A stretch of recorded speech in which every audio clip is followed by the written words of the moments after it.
Ladies and gentlemen, episode number 712. Welcome to the Land of Red. We are live here on YouTube. It is the afternoon, and it is not even quite the middle of the week, but we are live, and we are going to have one hell of an action-packed afternoon today. The continuation of the TWA Legends Gold Rush tournament today. We're going to have a little action from Stars and Legends house show matchups as well, so it's going to be an exciting afternoon. Lots of great matches. We've got some speed matches. We've got some championship matches. We've got, of course, the completion of the TWA Legends Championship Gold Rush tournament. So lots going on. We've got lots to talk about. And, of course, we're going to get to exactly that in just a few moments. First, got to introduce, of course, the co-host with the most. Hardcore Country Luke is on the broadcast booth. He is ready to roll. Luke, what's going on today? Anything interesting? What's new and exciting? What have you been doing? We've had 2 wrestling shows over the weekend and stuff as well. We've had a lot to talk about. We did. LCW was Saturday, and then we, of course, had TWA Underground on Sunday. So lots going on. Lots going on. What are your plans for LCW this coming weekend? Do you already have a plan? Is there already Not yet. I haven't been matchups in the works? But I've got an idea.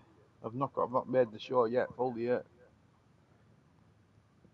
What's so far the idea? What are you thinking? What do you got cooking? Any championship matches coming up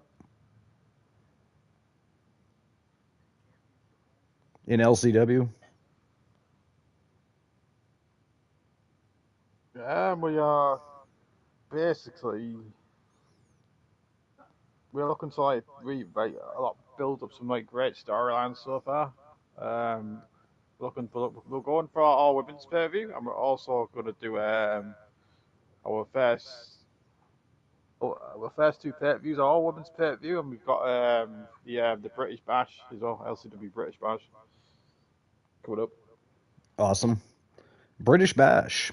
Is that basically kind of like LCW's summer PLE or stream preview? Yeah. Yeah. Okay. I always call them pay-per-views. Me still. I think most people still refer to them as pay-per-views. I mean, okay, it's a premium live event, but then again, I guess I don't want to call them stream previews because it sounds a bit stupid. How dare you, sir? I don't know. We've always called them stream previews. How dare you refer to our events as stupid? Ghastly. You cuntfish. Anyways, lots going on this weekend too, right? We got the final of the Champions League coming up May 30th, PSG and Arsenal.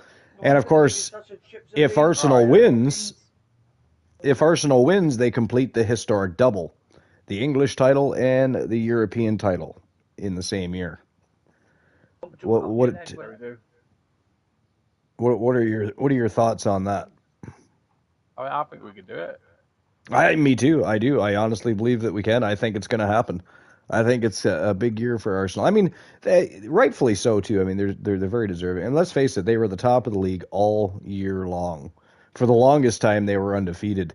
It wasn't until one of the first breaks of the season that they ran into a little bit of difficulty. Because at one point they went from having an 11-point spread on everybody to ended up having a week where they had some losses and some draws in there, and then Man City kind of picked their game up a bit, so that kind of sucked. But at the end of the day, they were the top of the league all year long. They only allowed 27 total goals in 38 games. I mean, that's not averaging out. That's not even a goal a game. So I mean, they played outstanding. So. Premier League was a big deal this year. First time in 22 years, not to mention. But also, if they can complete the historic double, wow. I mean, you couldn't ask for a better season. And it's a rarity, right, for a team to complete the historic double. When was the last time somebody won the Premier League and Champions League in the same year? Do you remember? Oh, it's been a hot minute. I know Man City won the treble, like they won the FA Cup, Champions League, and the Premier League, and won the end 22. That was the last time someone did all 3. That's the triple. That. Right. Yeah. Rocky I don't Blazing know. Star, we I see you. can't recall last time someone won a double, like two of the Premier League and the Champions League in the one season. Yeah, no, we should look it up. See what the last team to win the historic double was. I mean, don't get me wrong, the treble's better, like, because you've won all three. Yeah, yeah. Well, let's see. Let's see here, shall we? Who was the last team to win Premier League and Champions League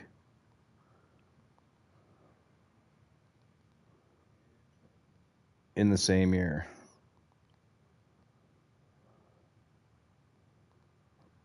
Let's see what we get here. It was Man City. Was it actually Man City? Yeah. It was 2022-2023 season. All right. They completed the historic European treble by also winning the FA Cup. Yeah. So they won they won three. The Man only United other did it as well in like 1998 and 97, I think. Yeah, I was just getting to that actually. The only other English club to achieve the Premier League and Champions League double in the same campaign is Manchester United, who did it in 98-99. A treble's where you Interesting. do all three. A double's where you do both of them. Yeah, Like, the double. I mean, obviously the treble is probably more of a rarity than the double. But let's see what teams. Hold on, I'm going to see what I'm going to try to bring up a bigger list of teams that have accomplished it.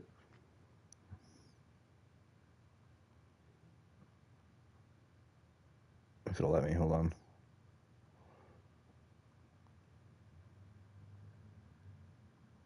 All right, what teams? I should try spelling shit correctly. That would help.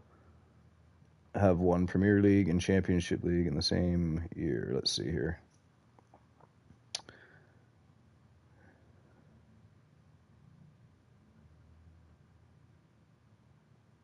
Only two clubs in English football history have won both Premier League and Champions League in the same season. That was Manchester United, 98-99, Manchester City, 2022-2023.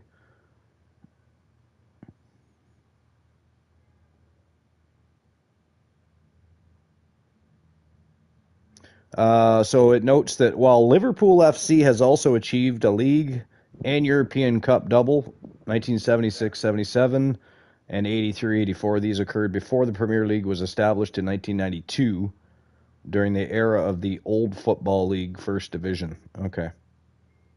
basically the Premier League before it was called the Premier League. Yeah. They just basically I think all sports clubs did that over time. Like even the NHL. I mean, look at the Stanley Cup. It's what, over 100 years old, but the NHLPA and everything didn't form until the 20th century. So, Well, but we've got 14 league titles now, but obviously because like since the Premier League was formed, it's now four. We've won 4 Premier Leagues. I wonder who they're starting. Let's see if we can find who's starting here.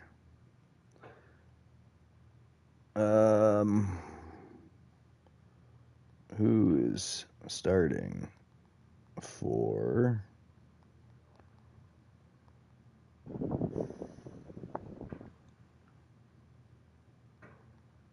Arsenal on May 30th?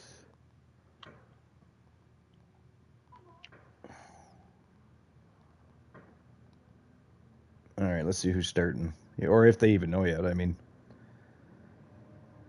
no,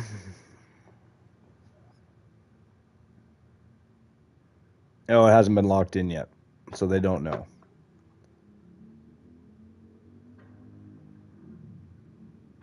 They expect to have goalkeeper David Raya as a guaranteed starter. Yeah. But yeah, they don't seem to know exactly who they're going to start with. That's interesting. When's the game Sunday? No, the game is Saturday, the 30th. But it's going to be an exciting day, especially if Arsenal I hope so. wins. You know, and how cool would that be?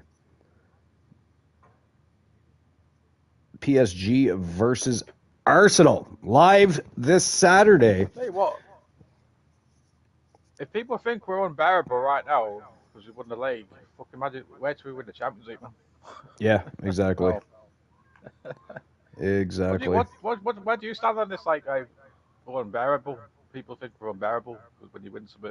Isn't that how it's meant to be? I mean, I don't know. I think anybody that has their favorite team win the league title, I think they're all going to be, boasting and Yeah, yeah. Yeah.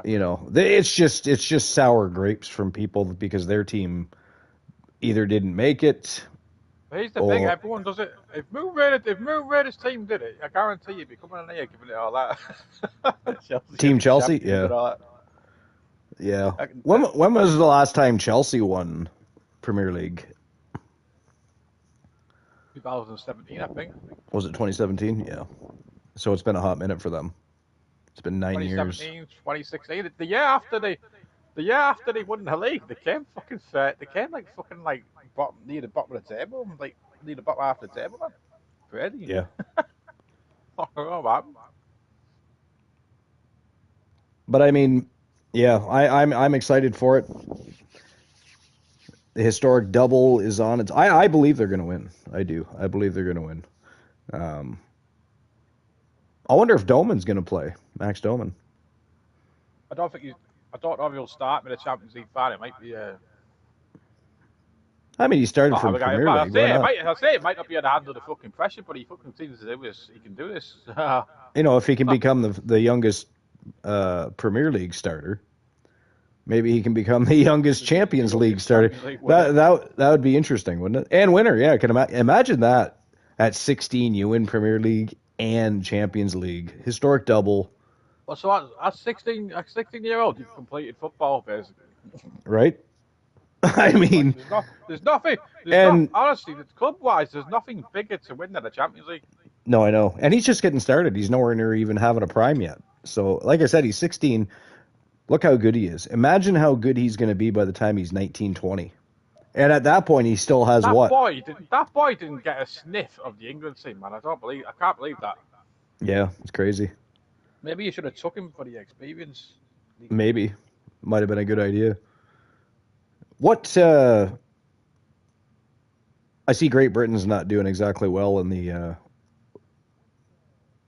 World Cup tournament for hockey. I'm Oh, surprised. I'm surprised they aren't able to put a better team together. oh, Great Britain actually in it. Fucking I hell. mean, the problem is hockey is just starting to grow in the UK. For years, it wasn't really even a second thought, right? It's all about football. It's only been in the past, I would say, a few years, 4, 5, 6 years, where you know hockey's starting to become more popular overseas. Obviously, it's always been popular in Europe, but the UK has never really been big hockey fans, and they're just starting to kind of get into the sport. Look at yourself. You've only been how long have you been watching hockey now? Only a couple of years, right? So, and you're 32 years old. Yeah.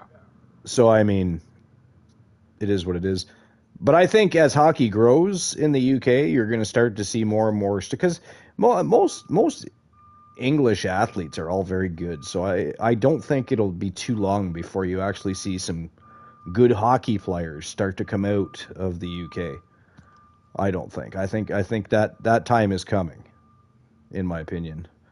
Um, but to this day, really not any real notable English superstars in hockey. One or two, I think, but nothing spectacular. But anyways, while we're talking about hockey and football and God knows what else we're going to talk, there's lots to discuss. I mean, I've seen Monday Night Raw. You've seen Saturday Night's main event. I know what happened at Saturday Night's main event. I did not watch it. I didn't bother watching it. I did watch Raw, however. So things to discuss there. But while we're talking, I haven't watched it, but I mean, it's worth the watch. Again, it wasn't sit on the edge of your seat fantastic, but it wasn't terrible either. So just the average Raw basically. I mean, most wrestling shows in 2026 I'll take over what we got in 2025 because, man, 25 is brutal. And it wasn't just WWE. I'm not just, shitting on them, but as a whole, pro wrestling was bad in 2025. It just was not good on any level. But while we continue our discussions, we may as well get the show on the go. We're going to get a little Stars and Legends house show match action today. We're going to kick things off with that. We actually had a couple of house show matches yesterday, and we're going to be continuing some more house show matches today. And of course, we have the continuation of the TWA Legends Championship Gold Rush Tournament. We saw the semifinals, tournament final, and championship final. So we got some great matches to get through. So I say we get the show on the go and start turning and burning right now. Let's get things on the go. On the go. And we're going to start things off with Amber Sky from Team Soul Embers taking on Izzy Dame. House show matchup number 1 of the day. Rocky Blazing Star says, I'm the GOAT as a Black Widow driving beetle. Nice. Let's see, who'd you get? The following is scheduled for one fall, making her way to the ring from John Cena, dressed as a Black Widow and driving a beetle. Nice. Nice. Hey, have our lotto numbers and everything popped up yet? 727, unlucky, I know that's for sure. I believe it's 148, any combination of. Doesn't look like it's popped up, though. As soon as it does, I'll make sure I pin it to the top, as usual. I shall pin it to the top. Preparing mentally and physically for this match. It's go time now. Showtime and go time for Amber Sky. Just made her TWA debut not too long ago for Team Soul Embers. Looking focused and ready, as she should be. The talent pool in the women's division is deep. It is deep.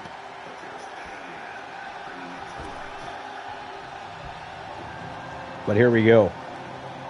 Her opponent on the way to the squared circle. Izzy Dame would like to stifle Amber Sky's agenda of quickly rising to the top of the women's division. Can she get the job done, though?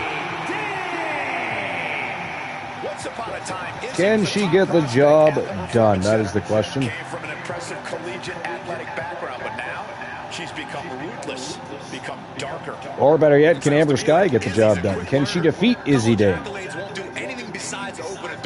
We're certainly going to find out in a few moments. But anyways,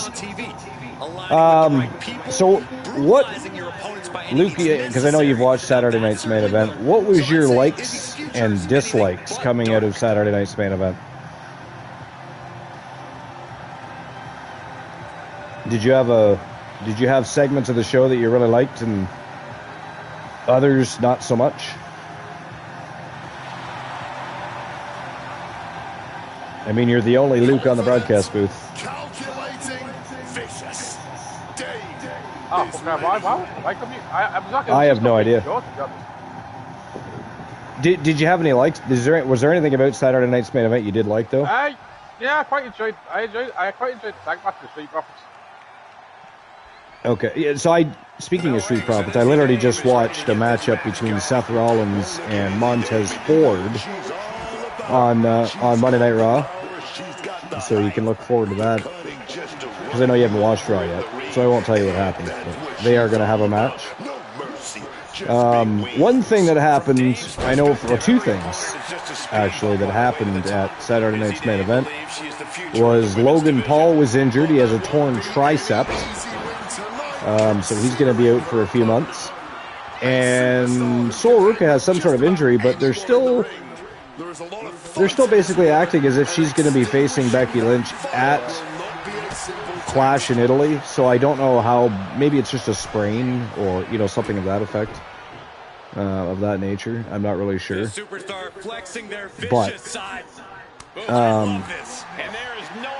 terrible timing for Logan Paul, too, because, Logan Paul is slowly starting to get over with with fans.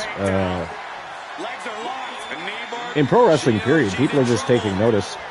Not only does he look outstanding in the ring, but I mean, he's starting to look the part, you know.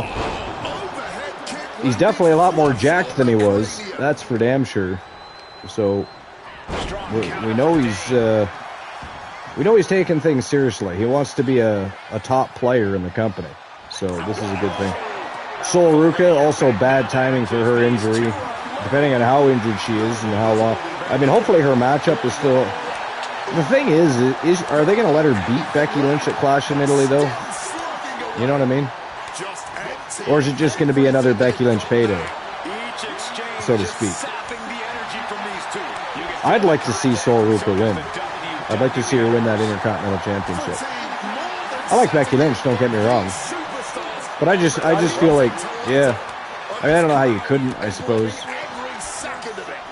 I mean, it's subjective, right? So there's always wrestlers. You need to be champion to like, get the belt. To put some heresy. Taking the easy way out as she's Yeah, able to yeah, escape yeah. the action.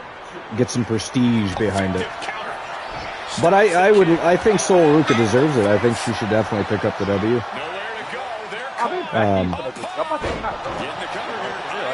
Yeah, she has, yeah. I liked her feud with Lyra Valkyria. I didn't really care for how they ended it, but I mean, I did like her feud with Lyra, especially considering they're both from Ireland, right? So it was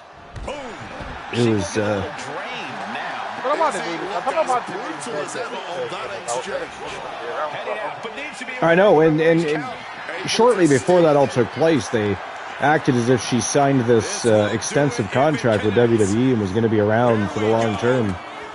And now she hasn't even been around since, what, WrestleMania? So, I don't know. I don't know what's going on there. Mind you, we haven't exactly seen CM Punk either. I don't know what's going on with CM Punk. I've seen pictures lately. It looks like he's bulking up a little bit for whatever purpose, but... I could have been vacation time for Punk, right? Could have been yeah.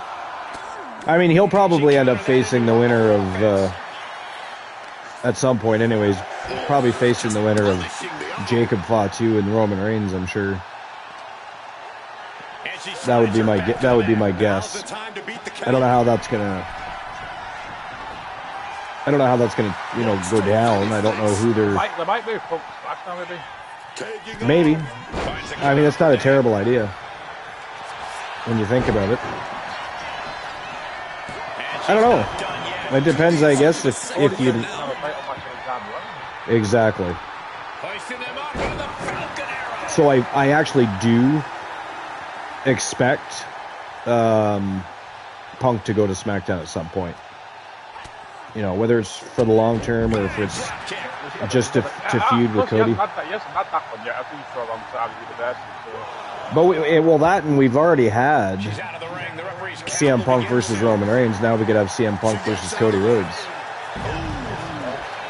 It could be entertaining. I don't know. But I do feel like CM Punk would be better off on SmackDown. At least right now. You got the formation.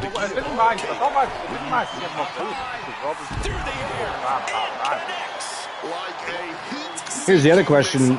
Do we see CM Punk in the King of the Ring tournament? Oh, that is it. That is all. Amber Sky and Izzy Dame battle to a draw. Oh, man, what a way to start that. I mean, it's better than a count out, I suppose.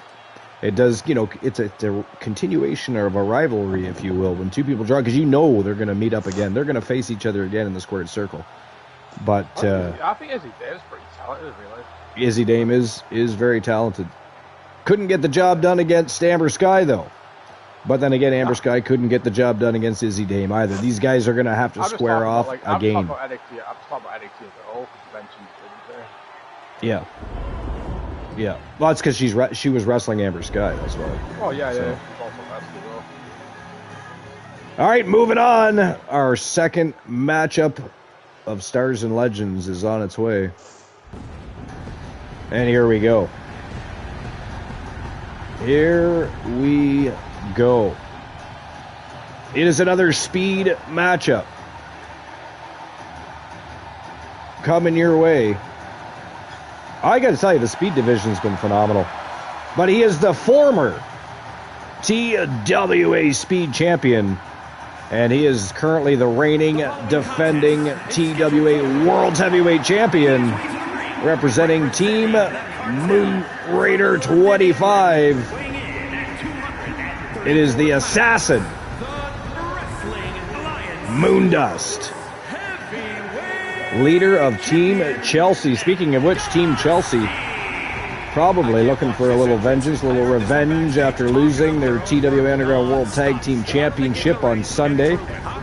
That's what they're doing right now, Corey. I don't think anybody expected that to happen. Let's see what they've got then. But it was a great match. It really was. It was a great matchup. Unfortunately for Kenny Omega and Obafemi, they were dethroned by the Ego Club. Zach Payne and, of course, All Ego Ethan Page, your new TWA Underground World Tag Team Champions. The champ is going to fight World like champion, a champ, no matter and what. still on the hunt for more gold. He would love another crack at the championship that he held for so long. He held it the longest of any speed champion in history. There was no record-setting championship.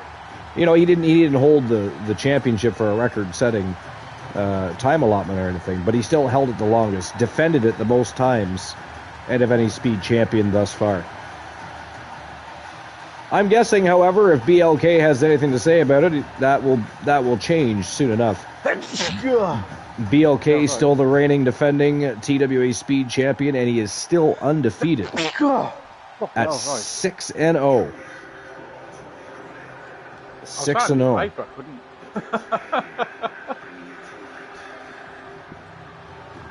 And here comes his opponent. The man I call the GPS. Sean Spears making his way to the squared circle. We'll get you where you want to go. The man with the plan. And his opponent, The Culling, if you will. The Culling from Niagara Falls, Canada. Weighing in. Can Sean Spears make his presence in the Speed Championship division felt? Or is Moondust going to send him packing empty-handed? Well, I guess he's going to go empty-handed anyway, except for the chair. And he's quick to punish anyone. There is no championship on the line here. His goals. But send him back to the drawing board. Back to the end of the line. Bottom of the ladder. Name your cliche.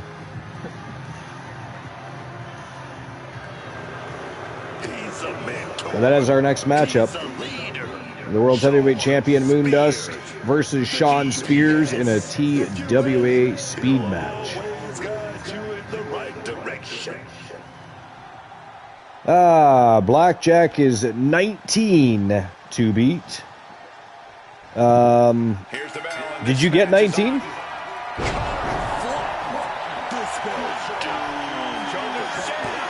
I'm just looking here now. Somehow, some way, he's still in this one. That was a golden opportunity to now he's got to hope the opportunity. Weird, I don't even see that you played blackjack. Sean Spears now. He slipped out of the way there. It doesn't even show me that you played. You played dice. You've solidified your name as a top athlete when you're able to pull off that move. Straight into the pin. 2, and he powers out. At this point in the match, that could have gone either way. Oh Moondust off the top rope, spring board moonsault. High-risk maneuvers and the pace of this match. Oh, missed the standing moonsault though. Missed that standing moonsault. Sean Spears is going to take full advantage of that. Oh, he had that scouted. So yeah, it was 17. Being carried around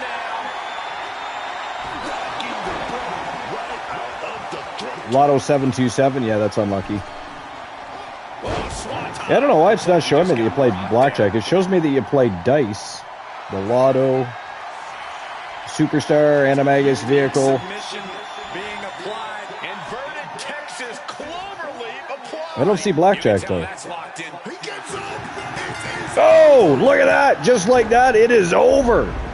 Ladies and gentlemen, the winner of the TWA Speed match, he is the former TWA Speed Champion and the reigning defending TWA World Heavyweight Champion, Moondust, the leader of Team Chelsea, with yet another victory under his belt. He's going to be chasing down that Speed Championship, which he still considers to be his. He has claimed that championship. He wants it back. I don't think nobody's ever held both the World's Heavyweight Championship and the Speed Championship at the same time. That could be interesting if he's able to accomplish that. And here we go with our next match of the day. Representing Team Joe Link, it is the Phenom Joe Lincoln and Ricky Saints, accompanied to the ring by CM Punk. It is Phenomenal Soul. And they are in action next. It's your clip. Oh, of course he did. That's exactly why he did it. That is exactly why he did it. Boy, that's to fuck with you, yeah. That was definitely to fuck with you. I mean, does this surprise you, really? Does it even surprise you? I tried to get this off job, it was mission failed. And here comes the reigning defending TWA Speed Tag Team Champions, the ones that actually defeated Phenomenal Soul for the TWA Speed Tag Team Championships, led by El Grande Americano. It is Rayo and Bravo. Los Americanos set to take on Phenomenal Soul in a rematch of sorts. The championships are not on the line here, but a Phenomenal Soul would love to get a win back after being defeated and dethroned by Rayo and Bravo.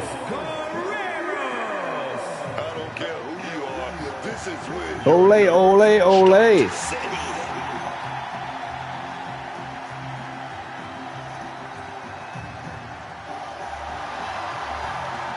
Speaking of ole, what do you think of the mask versus mask matchup? What are your thoughts on that? Between obviously Chad Gable's El Grande Americano and Ludwig Kaiser's El Grande Americano. Who do you think wins that match? I think Kaiser's El Grande wins it. Well, I remember when they were talking about Chad Gable coming back, they basically said he probably was not going to be El Grande Americano anymore. But of course, they'd have to find a way to make that come to fruition. They need a reason, a story behind it. Now they have that. Whether it's a clean victory or Rayo and Bravo help out El Grande, I don't think it makes any difference. But I think that Ludwig Kaiser's El Grande wins that match, and Chad Gable reinvents himself, which I think is necessary anyways. You know.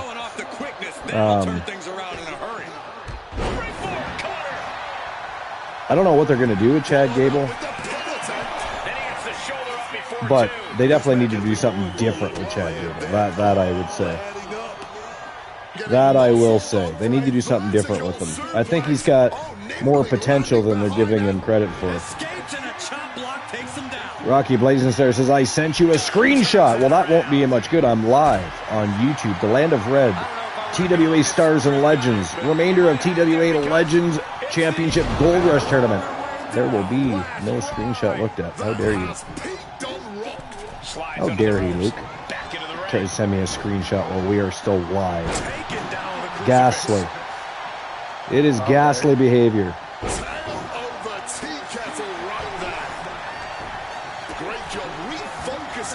A minute and a half has surpassed in the Speed Tag Team matchup. Oh, look at this. Oh! Rayo with Janice. I got to tell you, Rayo and Bravo have been absolutely fantastic since taking contracts with TWA. It's been a lot of fun. I mean, they dethroned one of the greatest tag teams in TWA history. Now, to be fair, it's not like it was a common thing to have Joe Lincoln and Ricky Saints and CM Punk in speed matches, so there is that. But the fact of the matter is, Rayo and Bravo are thriving in the speed division. And the manager is searching. Thriving. He can only be looking for something to Joe's outside the ring, being distracted by El Grande. Oh, look at this, Ricky Saints setting up Rayo. Whoa! Ricky Saints plants him. Joe Lincoln outside the ring with a pinfall attempt on Bravo. Not even a 1 count though. The referee, man, that was a hell of a slow count. Kicked out before there was even a 1 count. And he probably had him down for about a 2 count at least. At least. Rayo and Bravo had a battle against the Coalition, of course, on Sunday. It came down to literally the dying seconds of the match, but MJF and Joe Hendry took the loss to Rayo and Bravo. And here they are just 2 days later facing another great TWA tag team in Phenomenal Soul. Oh, a spear by Saints. Like he hit him right in the chest with that spear too. Joe Lincoln in with a table.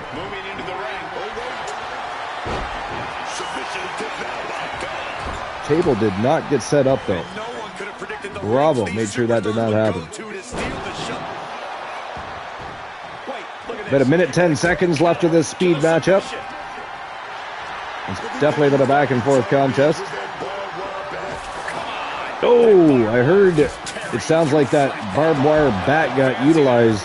Bravo took out Joe Lincoln. 54 seconds remaining here. Wow. Bravo just about won it for Los Americanos, but Ricky Saints got there just in time. Just in time. Oh, look at this. Rayo takes out Joe. Bravo tries to take out Ricky Saints, but Saints kicks out, gets that left shoulder up. But yeah, what are your thoughts on the mask versus Matt? You think that Kaiser or Chad Gable wins that match?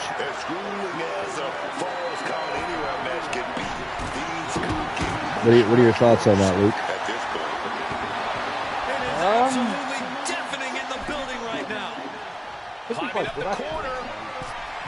Oh, I think it's going to be a great match. There's no way.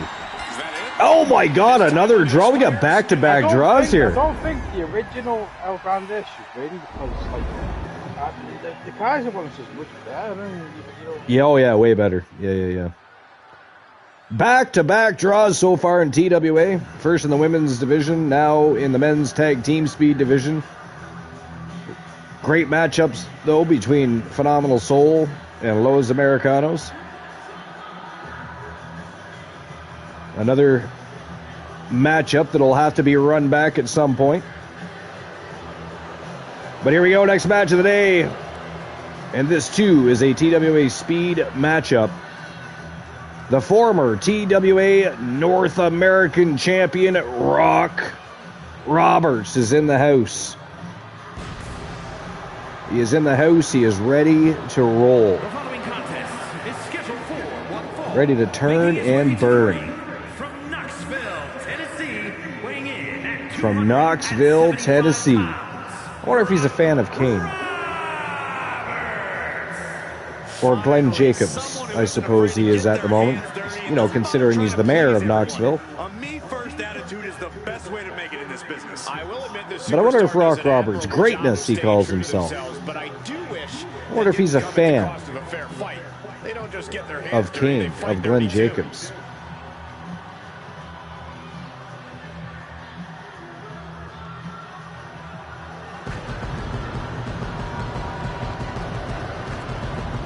Greatness Rock Roberts. Held the North American Championship for quite a spell, too, not to mention. I'm actually surprised he has not bent over backwards to try and get a rematch. He took his loss very humbly. Very humbly. But if there's anybody that deserves a rematch, probably is Rock Roberts. Whether you think he's greatness or not, he is definitely shone since sinking a contract.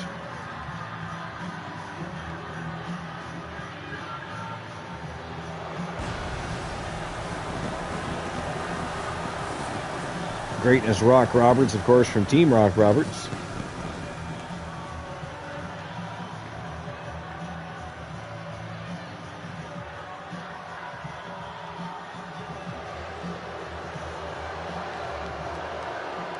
I think one of the most exciting divisions as of late, though, happens to be the Extreme Championship division.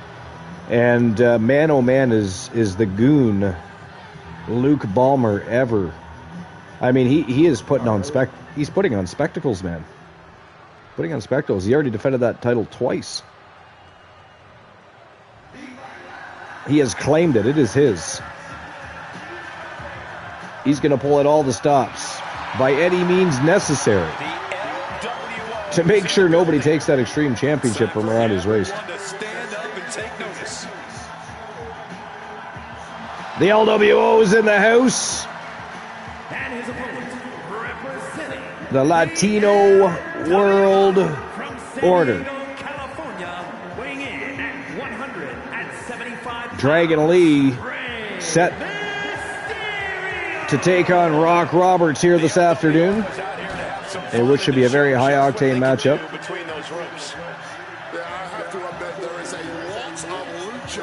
Nobody would confuse Rock Roberts to be a luchador. But for those that don't know Rock Roberts, he can high fly with the best of them. He just doesn't do it a lot. He likes getting down and gritty. He likes a good brawl. But it would not surprise me to see a very fast-paced, high-octane matchup here between Dragon Lee and Rock Roberts. We're going to find out. The clock has 5 minutes on it. The bell is about to ring. It is go time. So here's a question for you, Luke. Would you start Max Doman?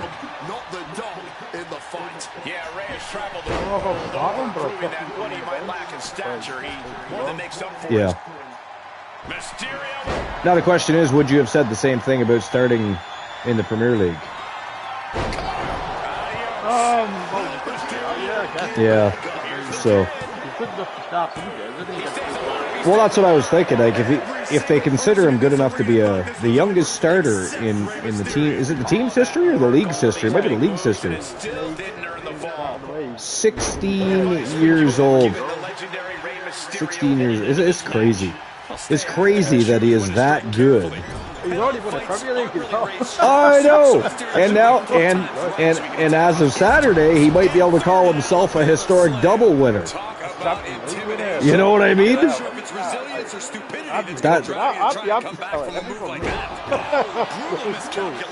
I'm not going to lie, I still can't believe that Arsenal did not win the FA Cup. Well, you can't, but I thought for sure they were going to. Thought for sure. Clearly, I was mistaken. We had a really easy run as well. And he's absorbed some stiff offense already. I guess it wasn't the score. Yeah. Mufasa's in the house. One half of the greatest tag team is in the chat. That he is. Mufasa in the house. What's going on, Mufasa? There's so many people like right now roster and cannot beat PSG. Why can't Arsenal beat PSG? I mean, don't get me wrong. PSG has a very good team, but I mean, I think they can. I do. I think they can. If we play the most boring football in the final, we just sing it out when you toss them to the outside like that. Wait a minute. It's Rey Mysterio against Rock Roberts. I said Dragon Lee earlier. For some reason, I thought Dragon Lee was facing Rock Roberts. I've been paying attention to chat, so I literally just realized now Dragon Lee's standing outside the ring. For some reason, I thought it was Rock Roberts and Dragon Lee, but it is Rey Mysterio. Rey Mysterio just challenged Elijah Archer not long ago for the TWA Legends Championship. Was unsuccessful. Still one of the greatest of all time, though. The biggest little man in the business is Rey Mysterio. Nice reversal by Rey Mysterio right there. Reverse DDT to Rock Roberts. Mysterio now with his opponent set up. Ooh. So they call it a Canadian destroyer when Rey Mysterio does it, but it's a Mexican destroyer when Penta does it. I mean, it's the same fucking move. Don't get me wrong. It's just funny. Considering Rey Mysterio generally represents Mexico, right? You think they would have called it the Mexican destroyer? The stupid B team. That's why we have a broadcast booth. That's why we have an A-list team. Oh, Rey Mysterio just barely kicks out. Minute and a half, a little less than a minute and a half left of this matchup.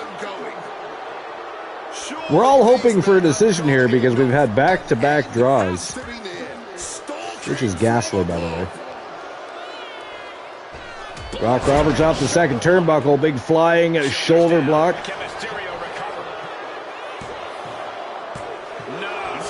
Rey Mysterio kicks out again, gets that right shoulder up. 57 seconds remaining on the clock. Ooh, big power slam. Big power slam by Rock Roberts right there. Splash in the corner. Big splash in the corner. Followed up by a high angle body slam. Lifting them up. Relative ease. Followed up with And a discus punch. Busts open Rey Mysterio. Roberts smells the blood. Oh, but Rey Mysterio schools him off the ropes. Springboard drop kick right to the chest. 17 seconds remaining.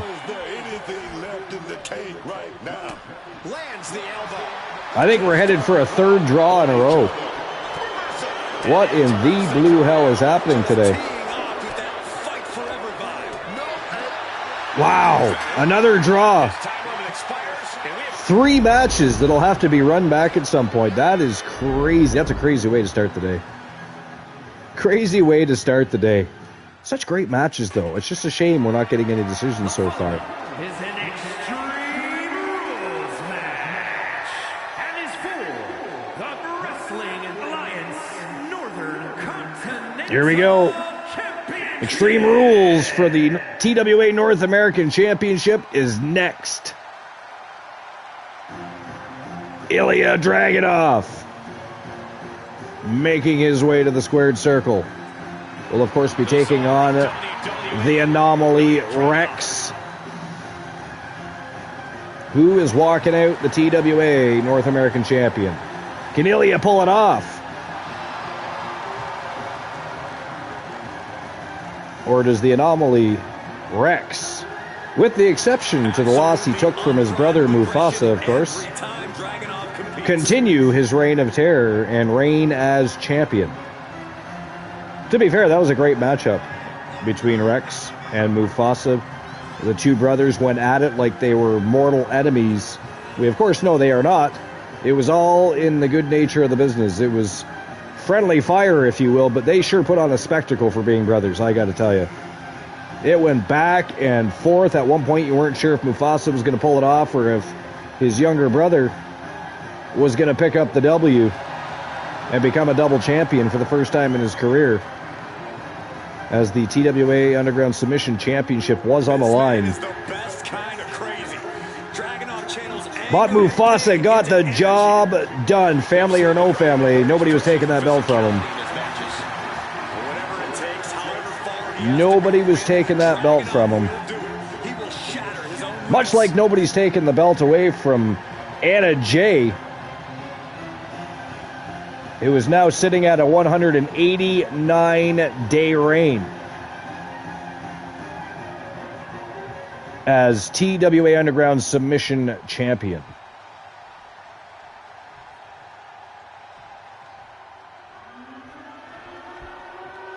That's as of today, of course. As of today, May 26th. And then, of course, you have Here we go, guys. The championship. TDL. Since he brings up the fact that he is one half of the best tag team in TWA history. 197-day reign as of today for TDL, who again, without a shadow of a doubt, is the very best tag team in TWA history. Undeniable. You can't argue it. I mean, if you can argue that fact, I want to see the source and list of your facts, your metrics, your statistics that prove otherwise. God damn it, Mufasa's the little brother. Holy hell. I actually thought Mufasa was older. My bad. I had a Dave Meltzer moment. I'm sorry. I just ran with it. I apologize. How dare I? Shame on me. I should ban myself from a match. I should ban myself from a match. Speaking of which, I'm going to create a new redemption for when we're live here on YouTube, where it gives you the opportunity to actually win a ban. Where if you win one, which you can hang on to and utilize at any time of your choosing, if you win one at any given time, you could ban a co-host, you could ban a host. I have not done that yet, but we are going to get there. And I still have to get together with some folks. Maybe I might even talk to Mufasa privately about it. But a way of doing our claims differently. I'm thinking about going by shows. You have to attend a certain amount of shows before you can have your first claim, and then go on from there. But I want to get together with Mufasa and a few others from our great community that have always helped make TWA as entertaining as it is for everybody. I like to get the input from others.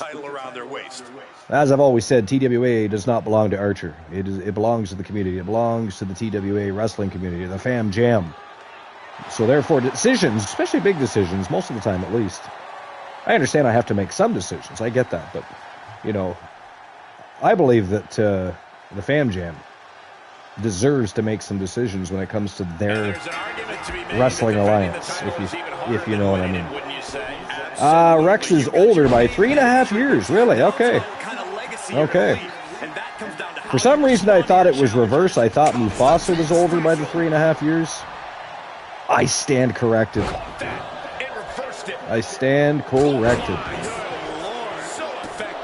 Oh, let's see who I am today. I better not be Big E again, or I'm going to ban Rocky Blazing Star. I'm going to ban Rocky Blazing Star. I am Ric Flair today. Woo! The Nature Boy. I'll never argue against the game plan, but part of the Extreme Rules environment. And who is Ric Flair dressed up as? Who is Ric Flair dressed up as? So Ric Flair dressed as an alligator.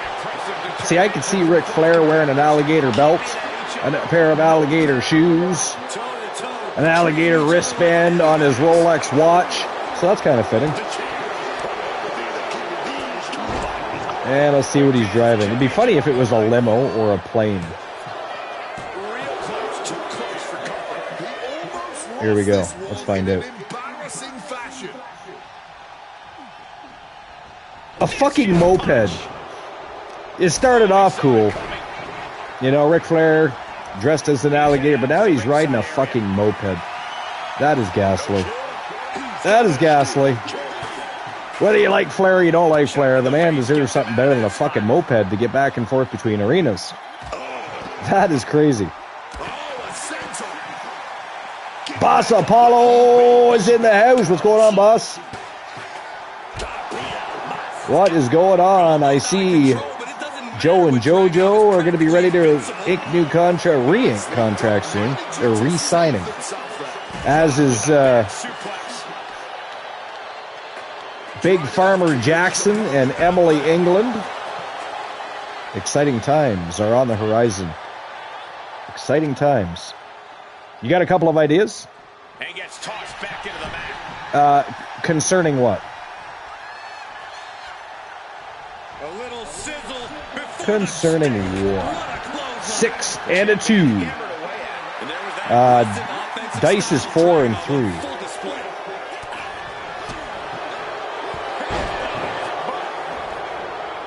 4-3. He clearly had dangerous intentions in mind here, gentlemen. You got to beat both the dice, not just one of them. You got to beat them both. You can't beat one dice.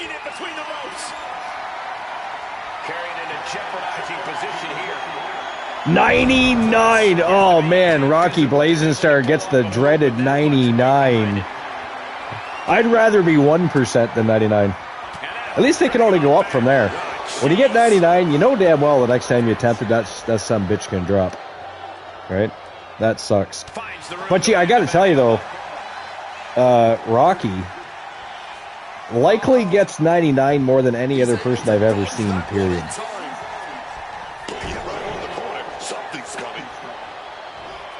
But 99% Extreme Championship worthy is Rocky Blazing. Oh, to claim a superstar. What were your ideas, boss? Is that something you want to explain live, or do you want to send that in the DM for later?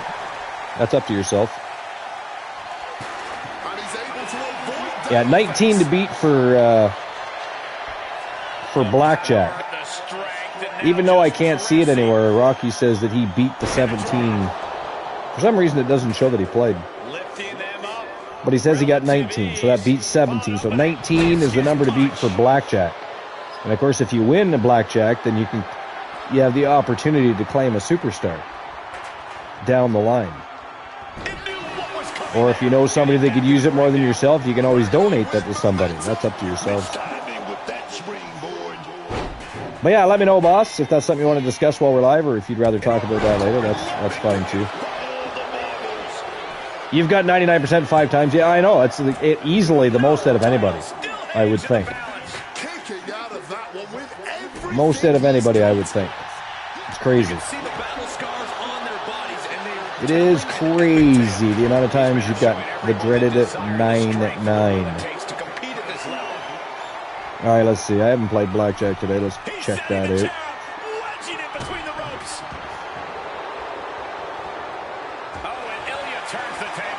I got 18. Not going to get the job done. Let's try dice.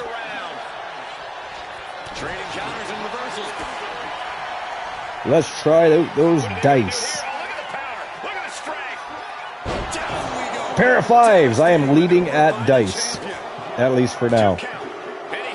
Got to beat a pair of 5s or tie the pair of 5s for a roll-off. I'm going to play Lotto too, but I never do good in Lotto. Never do good in Lotto.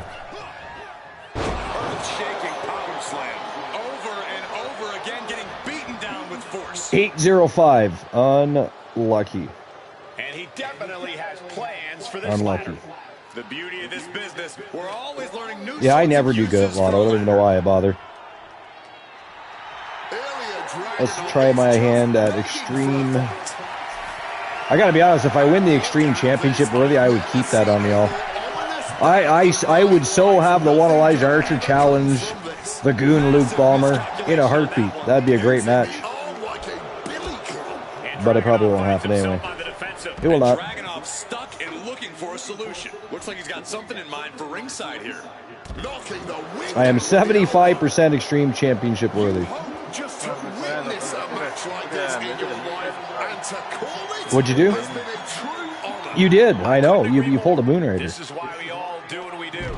And looks like I am only 76% World Championship worthy. Yeah, I don't ever usually do good at those either, to be honest. 1-1-3, getting closer. Nobody won the last Lotto. I literally changed the numbers not long ago because it was months, man. Months on end, nobody had won it, so I changed it up. And still, nobody has been able to win the Lotto. Fucking crazy. Any combination of 148, 841, 481, 418, whatever, doesn't matter. Any combination of those numbers wins you a World Championship matchup.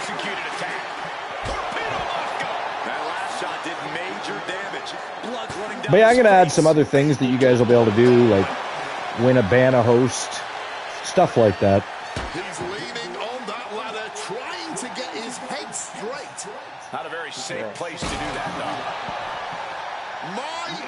I was saying that earlier, Luke, that add a banner host to the commands, and if somebody's actually able to... Well, I haven't done it yet, but I thought...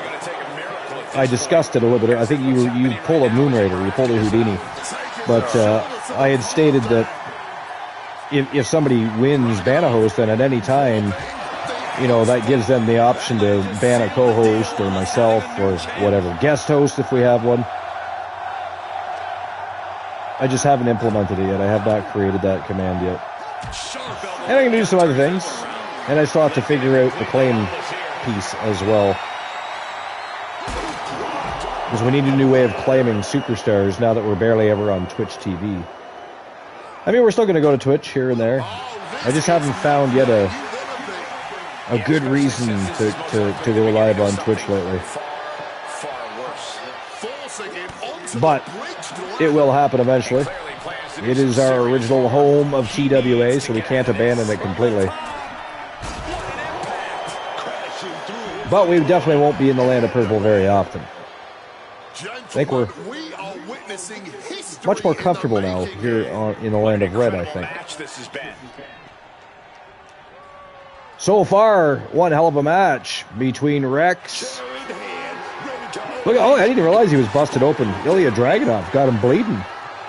Taken to the floor, and he's got no worries about the count.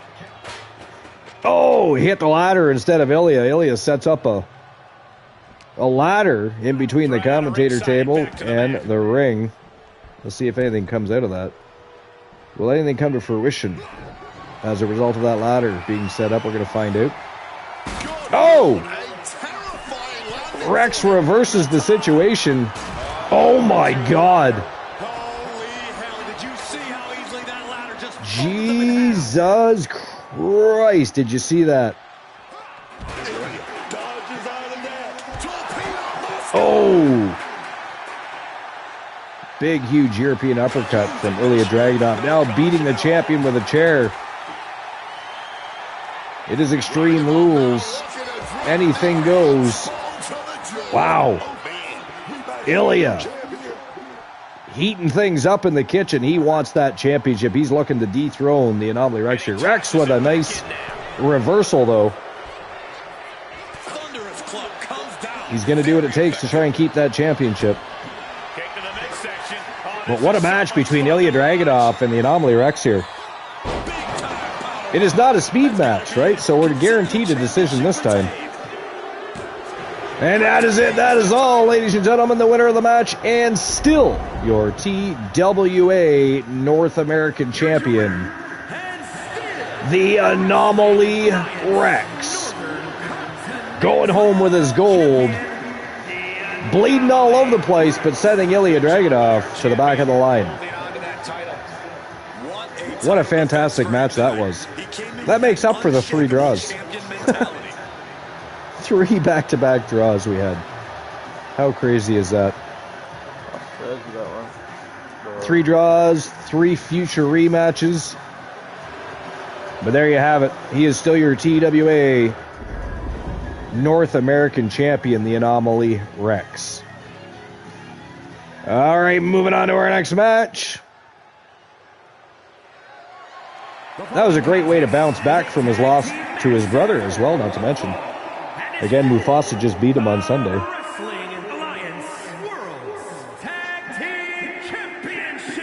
TWA World's Tag Team Championship matchup is next in the women's division. Tiffany Stratton making her way to the ring.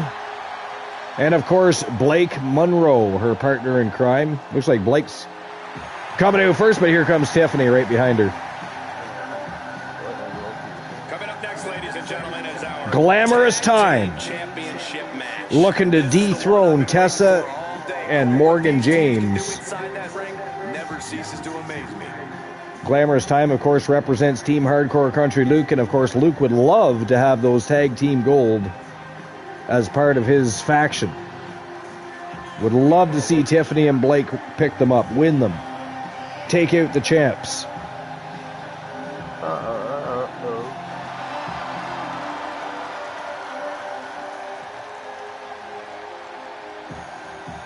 So after Saturday, after Saturday, we won't be able to say champions of England or Premier League anymore. We'll have to say the historic double champions instead of champions of England. Really good team, though. They are a favourite to win that game. They are the they're the odds-on favorite to win that game right now. But I think Arsenal's going to pull it off. I really do. Tonight might just be the night. That's fucking up, dude. You think we're unbearable now? We're even a double. And here they come. They are the reigning defending TWA World's Tag Team Champions. Representing Team Rocky Cross, it is Morgan and Tessa James. And they have been sitting on top of the tag team world for quite some time now in the women's division. I've got a great taste in women's wrestling. You have great taste in women's wrestling? Is that what you said? Yeah. Rocky Blazing Star with an AKO. How dare you, by the way?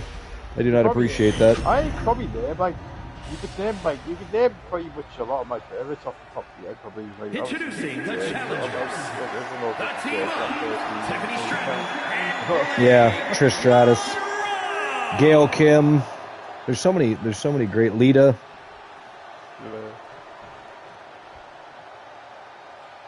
Of course, I'm a huge Charlotte Flair fan, but the thing is, you know, I wouldn't put her. She's best ever. But as far as, that's the thing. When it comes to being a complete character, I wouldn't. As far as having a great character goes, I wouldn't even put her in the top 10. No, I wouldn't either. No. You know, I wouldn't put her in the top 10. Well, that's the thing, is they kind of dropped the ball with Charlotte Flair for too many years. One of these teams is going to have to work in unison. You know, It's something you can do recently, it'll actually be alright, actually, but it might be too late. That's the problem with that. I mean, the pairing with Alexa Bliss was a genius idea, because it really has brought out a different side of Charlotte Flair than we're used to seeing. So I mean, that's cool. But yeah, for the most part, most of Charlotte's career was pretty boring. You know, unless she was wrestling. You know, if she was on the mic talking, or if even in segments backstage, it was just boring. She didn't have any real charisma. No, I don't know. She was like the Lance Storm of the women's division. Because there's another guy, one of the greatest wrestlers. I mean, some people these days might not even know who he is, but he's one of the greatest wrestlers to ever lace a pair of boots. And but zero charisma, zero character. He just was not entertaining. I liked it when he took all the championships, though, and turned them into Canadian championships back in the day. That was pretty cool, but it didn't make him all that much more interesting was the problem. It did not. Yeah. Oh, big chop to the chesticles by Tiffany Stratton. Direct and brutal impact.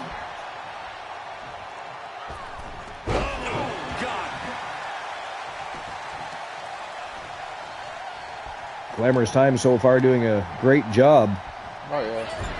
Using the elbow as a weapon. Nice reversal. Pounding the breadbasket. Oh, kicked right in the midsection. Tiffany Stratton firing back.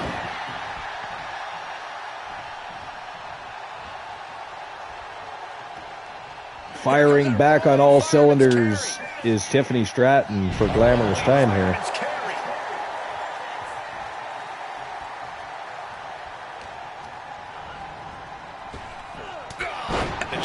Big elbow to the face. She breaks the pin. Tessa James breaks up the pin. Tag. Oh, baby, look out. But then he gets tagged right in. But look at this, Tiffany Stratton going right to work. Right to work. Oh yeah, I love Tiffany Stratton. I think she's great. Yeah. I don't know how. I mean, how could y'all? But Blake Monroe's awesome, yeah. But how could you not like Tiffany? The champion is willing to take every risk tonight. It's kind of crazy to even think that. Tiffany Stratton's fantastic. Fantastique, I say.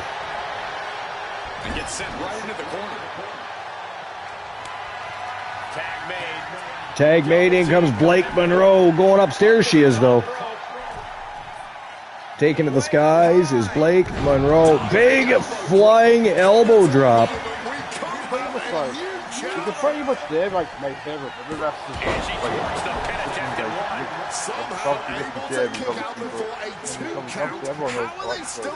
Yeah.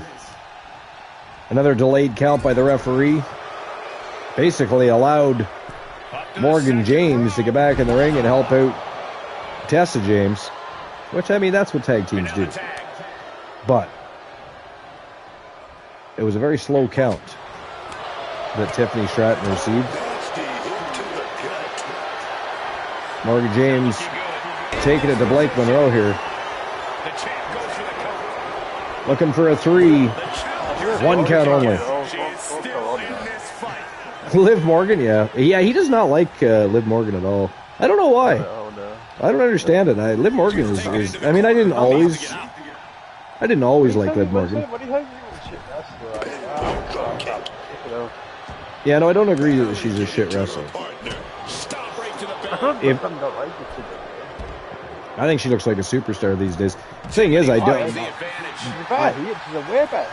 Oh yeah, without question. I don't like the new theme music, like the new entrance music she's using. But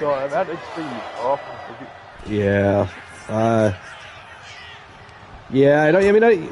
I give credit. She's dipping her toes in different waters, but yeah, I don't think she should quit her day job.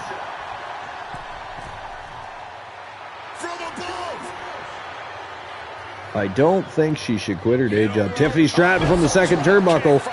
Drop kick right to the chin. Here comes that rolling fireman's carry. Oh, look at that. Nice reversal by Morgan James. Oh, that's Tessa James, I think, actually.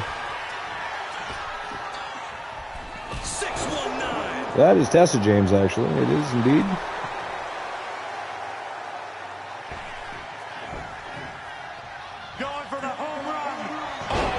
Oh, nice roll up.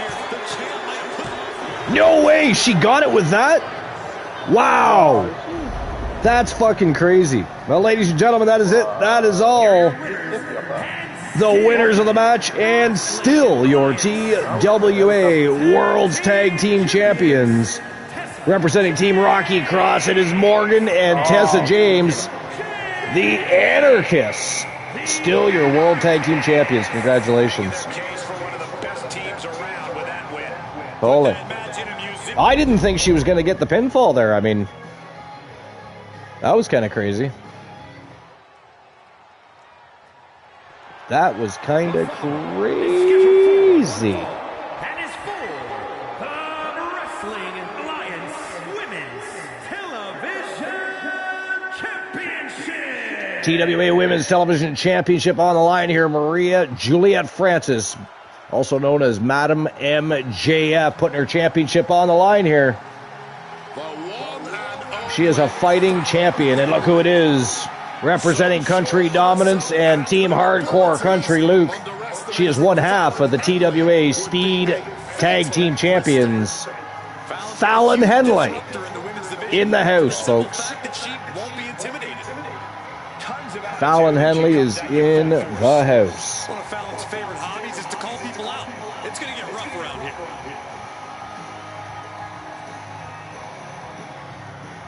All right, let's see if I can play blackjack again yet. See if I can beat Rocky Cross's hand. 3-1.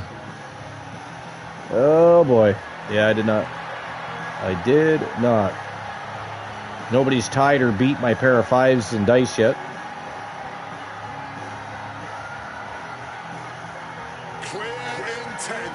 Try my hand at the lotto again here. 2, 4, 5. Unlucky. Yeah, I never get good numbers ever. 1 and a 3 for Rocky Blazing Star. The double champion is here, flashing her gold collection. Now you might have to try that roll again. I don't know what happened there. I mean, there is a short cooldown on it for those that have already played, but it's a very quick cooldown. You are able to try it out multiple times per show. Right now it doesn't seem to be working. So the cooldown is likely still in effect, but I think it's only like 60 seconds or 90 seconds. Something like that. I mean, I was able to play again. I was able to play.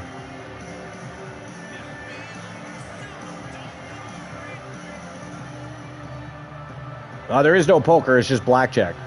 Exclamation point BJ. Everyone wants a piece of a shot at one or even both. 94% Extreme Championship worthy. Still no dice. The only thing I've won all day is dice. I got a pair of fives and dice.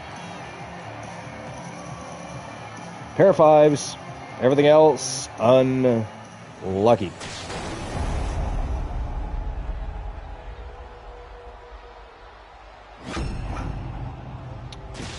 An ace and a 4. Introducing the challenger from Chelsea, Michigan. It's weird that you got that using exclamation point poker. It should have been BJ. That or my screen just isn't up to par here. Poker shouldn't work at all. Is the funny part. 657, unlucky. Unlucky. Again, 148 or any combination of those numbers is your ladder numbers. Yeah, 5, 6, 8, yeah. Kind of crazy, right? I mean, to be fair, it came out 657, but I know what you're saying, though. The champion thrives in these situations. Here we go. Championship officially on the line. Will be tested. Maria Juliet Francis looking for another successful title reign. Fallon Henley looking to dethrone and gain some gold. After plenty of hype in social media chatter, the belt Fallon Henley is awesome, yeah. Championship match. The time for talk is over. These superstars are ready to settle this and determine who gets to hold the title. Maria Juliet Francis all over Fallon Henley early on here. Fallon Henley's awesome. She is awesome. Down with a suplex. She is indeed. Big shot to the midsection by Fallon Henley. But Madam MJF countering some big leg strikes, taking out the left thigh of Fallon Henley. Oh, nice! Follows up with a DDT. Beautiful move there by Maria Juliet Francis. Her TWA Television Championship is on the line here. Wow, that was some directional. She was definitely directionally challenged there. She completely missed Fallon Henley. I don't know what was up with that. No idea what was up with that.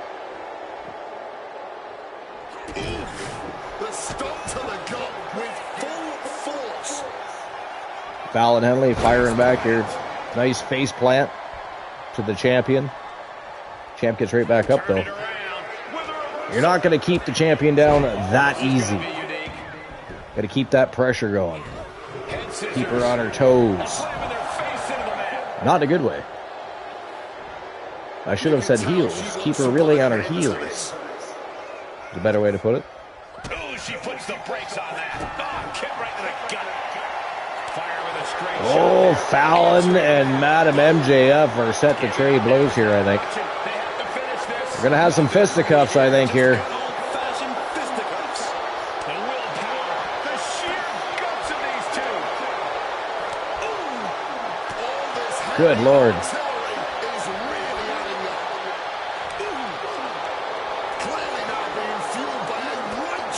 They're just going shot for shot.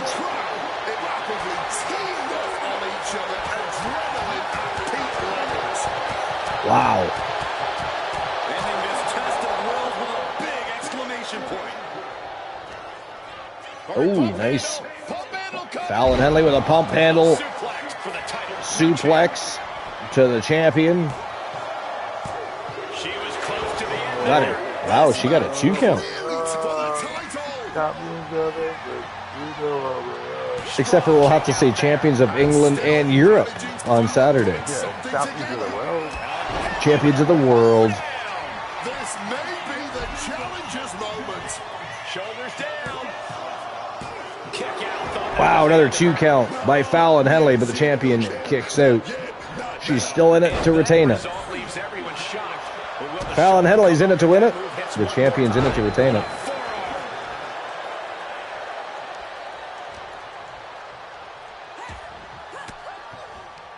Champion bringing some elbows into the midsection. Nice back body drop. Both women laid out in the middle of the squared circle here. But the champ is to her feet first. shoulders down. Championship on the line. And going for a pinfall. Oh, look at this. She's cheating. She still fights out at 1. Fallon Henley kicks out at 1, though. Spoils the attempted cheat. Placing her against the turnbuckle here. Kick to the body. Arms trapped. She spoiled the attempted cheat. And following up with the pin. 2. Oh, I thought the champ had it. 2 count this time by Madam MJF. Taking a toll. Fallon Henley kicks out, gets that left shoulder up.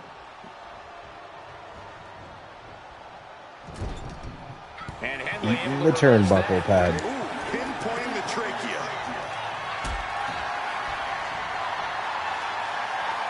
Fallon Henley. spot to be in. Oh, look at this. A focused Drops her throat first across the top rope. Champ is down. Fallon to the second turnbuckle here. Connected. Flying crossbody. Trying to bust Fallon Henley trying to wear the champion down here. She wants to take that championship home. Past E now.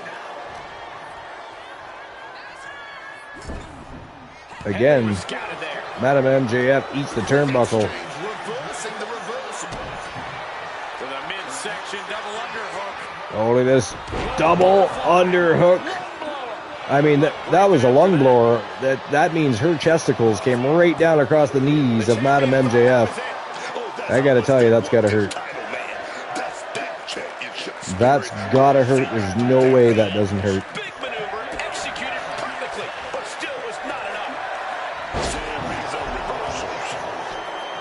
enough. Nice power bomb by the champion. Upstairs she goes, taken to the skies. Twisting moonsault, landed and executed perfectly. And that is it. That is all, ladies and gentlemen. The winner of the match, and still the TWA Women's Television Champion, representing Team Honeybee Wrestling. It is Madam MJF, a.k.a. Maria Juliet Francis. So congratulations to Madam MJF and Honeybee Wrestling. She just proved you come for the champ. She has bounced back just fine since losing that match to Mara Thorne on Sunday. What a match that was. If you haven't seen Sunday's TWA Underground, you got to go watch that. What a show it was. Mara Thorne, of course, taking on Maria Juliet Francis in a last Vixen standing match. Very specific weapons were requested for the matchup. All of those weapons were utilized. It was a battle and a half. And Mara Thorne picked up a big win over Maria Juliet Francis. Non-championship match, though. It was a non-title matchup. To my knowledge, Maria is probably giggling behind the scenes a little bit, because I'm pretty sure Mara, after that victory, decided to call it a career. That's to my understanding. Mara Thorne has called it a career. She's no longer going to be wrestling. I don't know if she'll do something eventually, managerial-wise, or anything of that nature down the road. I guess we'll have to wait and find out. But she is no longer wrestling active on the TWA roster as of yesterday, I believe it was. Or maybe it was this morning, I forget. Damn, what? Real wrestlers lost. That's not right. But there we have it. that is Stars and Legends in a nutshell. Let's just have a look to see what happened. We had 2 matches that took place yesterday. Novaside took out Jada Parker. Tank Morgan over Candice LeRae. Amber Sky and Izzy Dame went to a draw. They did. Moondust over Sean Spears.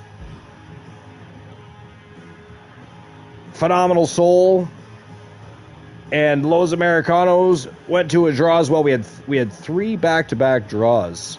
Well, not back-to-back, I guess, because Moondust won his match with Sean Spears, but 3 out of 4 matches were draws. So it was kind of crazy.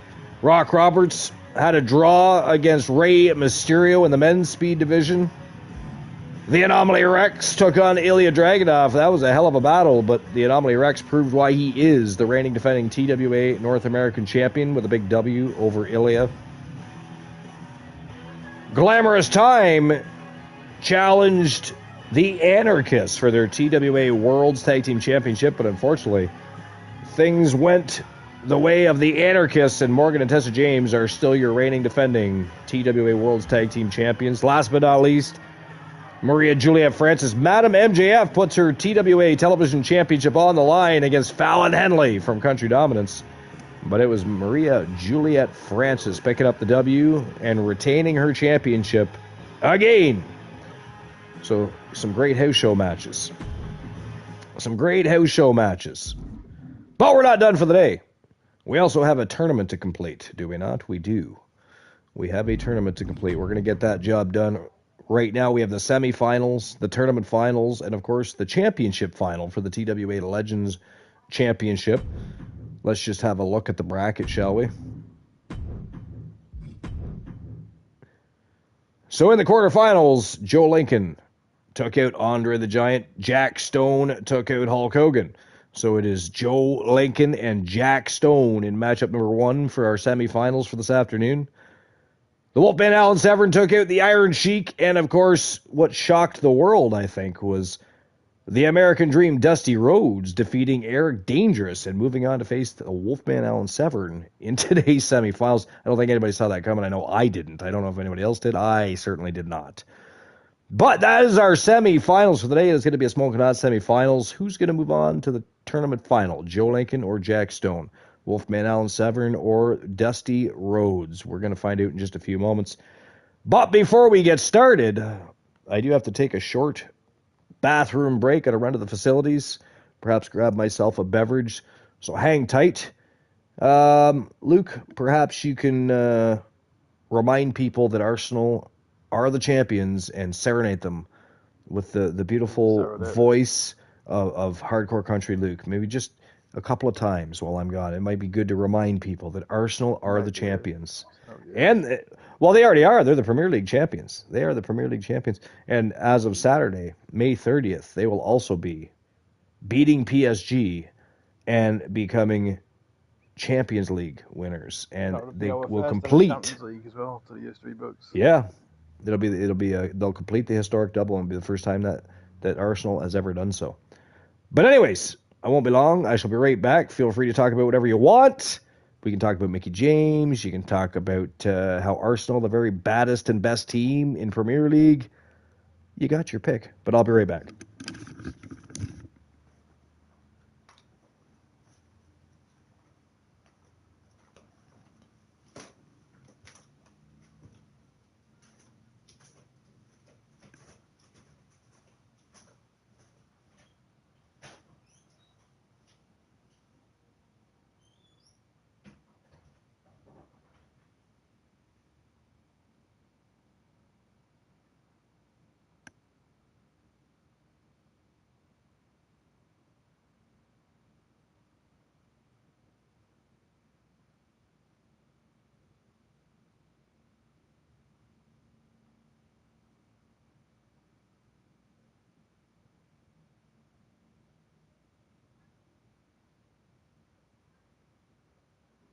Are we all doing?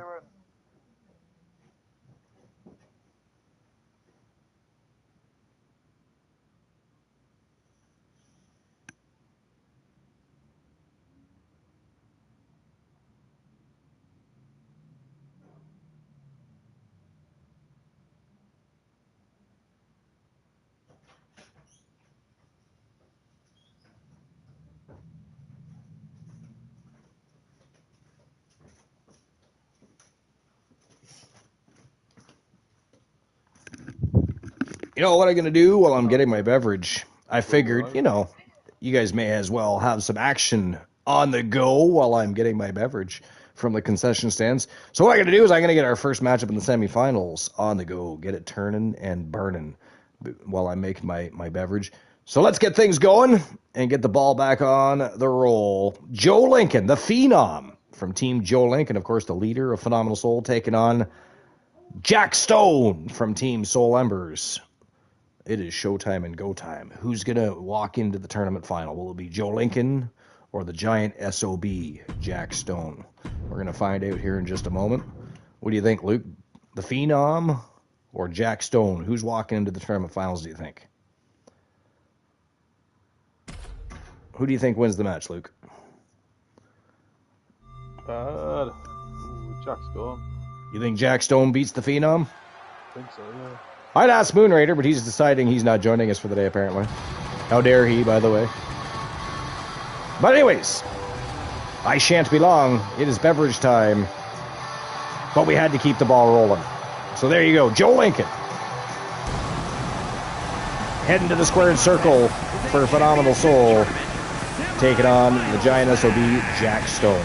And I'll be right back. Representing power and glory from Mount Olympus, weighing in at 265 pounds, the Phenom, Joe Lincoln. I can't watch this entrance. I heard this one backstage talking up their own work non-stop. Well, why don't they get in the ring and prove it, huh? That's what they're doing right now, Corey. Well, good. Let's see what they've got then.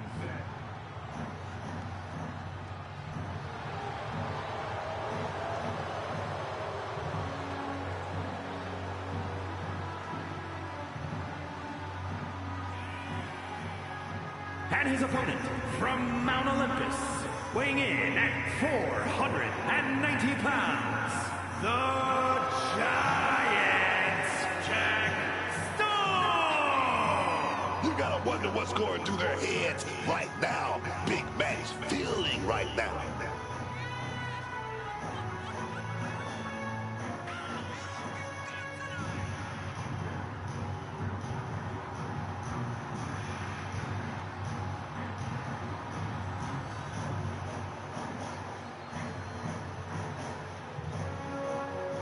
Got that look in his eye, man. He's amped up for this match, man. He's hyped, man.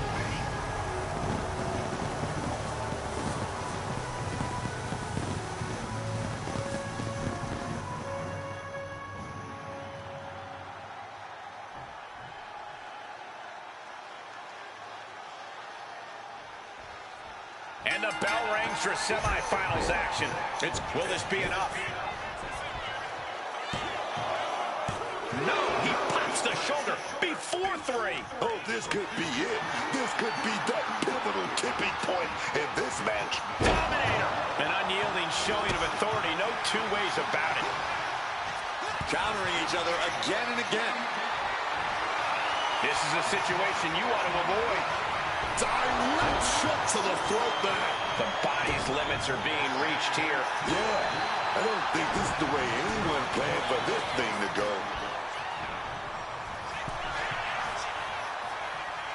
We're seeing one response after another. Neither superstar gaining a foothold.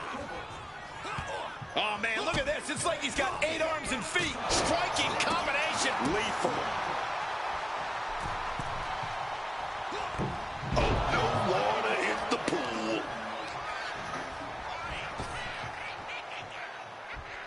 And down with the belly to belly. He's rising to his feet in a perilous situation. Hoisted up high here. Lands face first. And look at this now. Avoiding the fight. Trying to figure out what to do next. He counters with a great reversal. Getting out of the ring like, Uh-oh. Oh, no, went big and pays for it. looked to become a highlight reel. Instead, just became a cautionary tale. Paying the price tremendously now. Oh, and it's reversed. Running knee lift.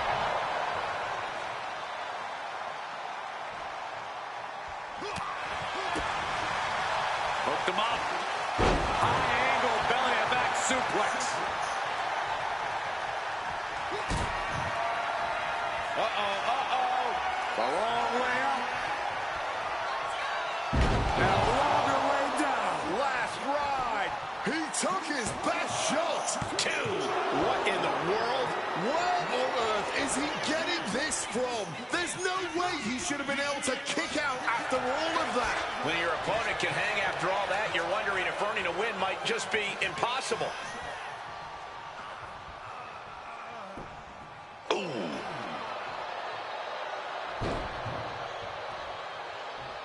Talking trash. Forearms to the face. And another. Now stalking. He has an opening. All right, I have returned. What did I miss? How's the match going? I see Jack Stone in control at the moment. And a big boot. So far, so good. And able to skirt around. Ooh, big fucking lariat from Jack Stone.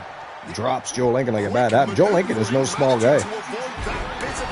He is no small guy. He just happens to be that, you know, they call him the giant SOB for a reason. He is much larger than most of his opponents, no matter how big they are.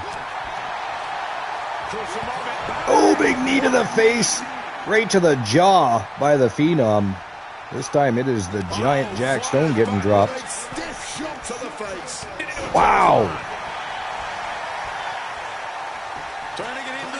What a clothesline by the Phenom.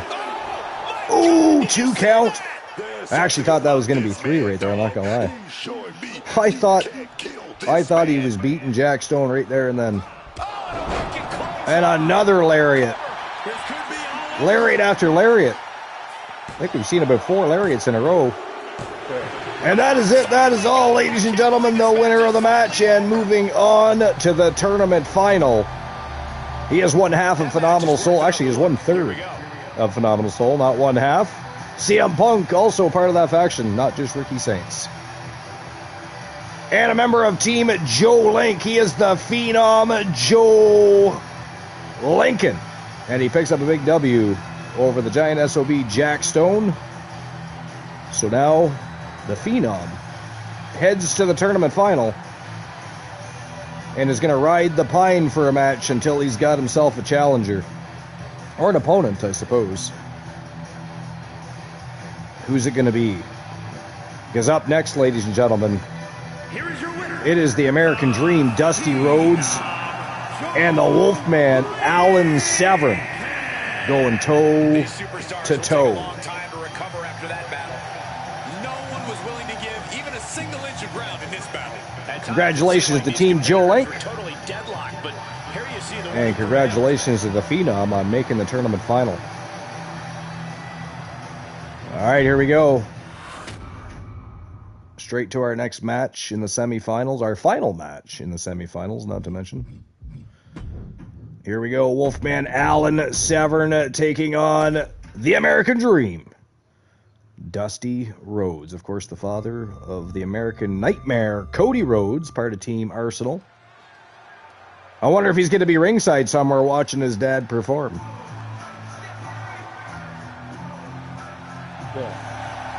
And here comes the Wolfman, the leader of the Wolfpack, multiple-time TWA champion, tag team champion. He's done it all in this business. But it is wolf time. Time to wolf out.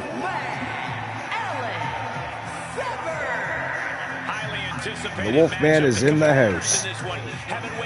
If there's one thing you can guarantee, when the Wolfman is around, chaos will follow. Everyone backstage buzzing. He is an exciting competitor to watch.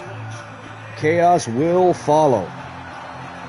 I might just fully charge it now. It's quite Oh, good you're- that I can charge it while still using it. So. That's true.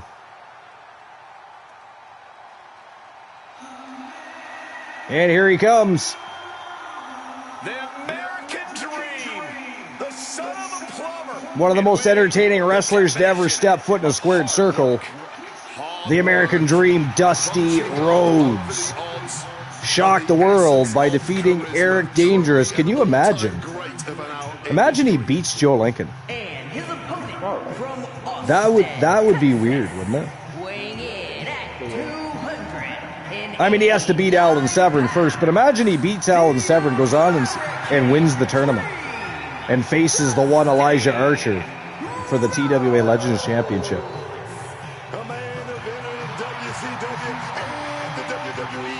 Stranger things have happened. Neither here nor there, though. He has to go through the leader of the Wolfpack first. But I guarantee you that Joe Lincoln is in that locker room right now watching very closely to what happens in this matchup.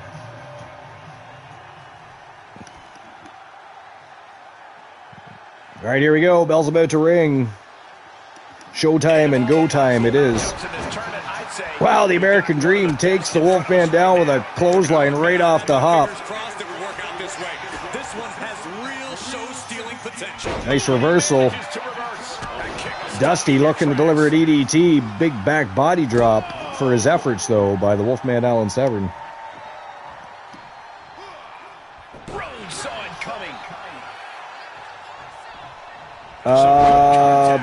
Boss Apollo says, I can't join the broadcast. Why not? You should be able to.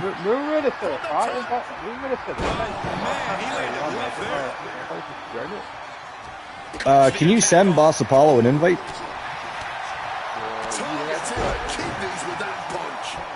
Hold on there, boss. Luke, yeah, Luke's gonna try and invite you to the. See, I'm the host. Yeah.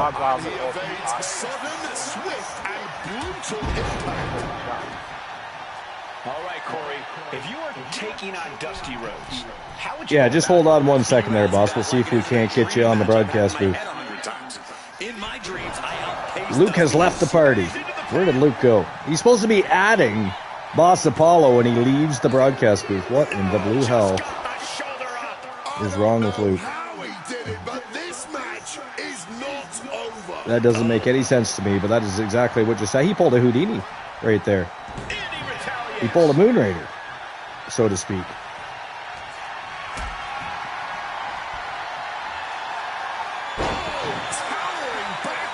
But at the moment, Luke has disappeared. I went to invite Boss with the party and it made me start. It did what? It made me start you broadcast booth. Weird, because it's the same broadcast booth. I know. I don't even understand that. He's looking poised to finish Dusty off. There, I just sent Boss an invite.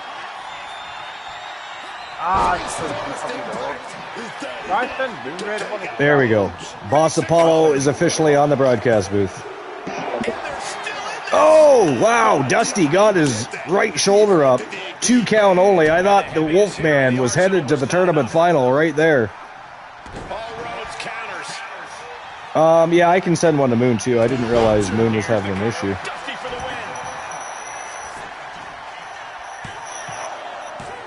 All right, hold on.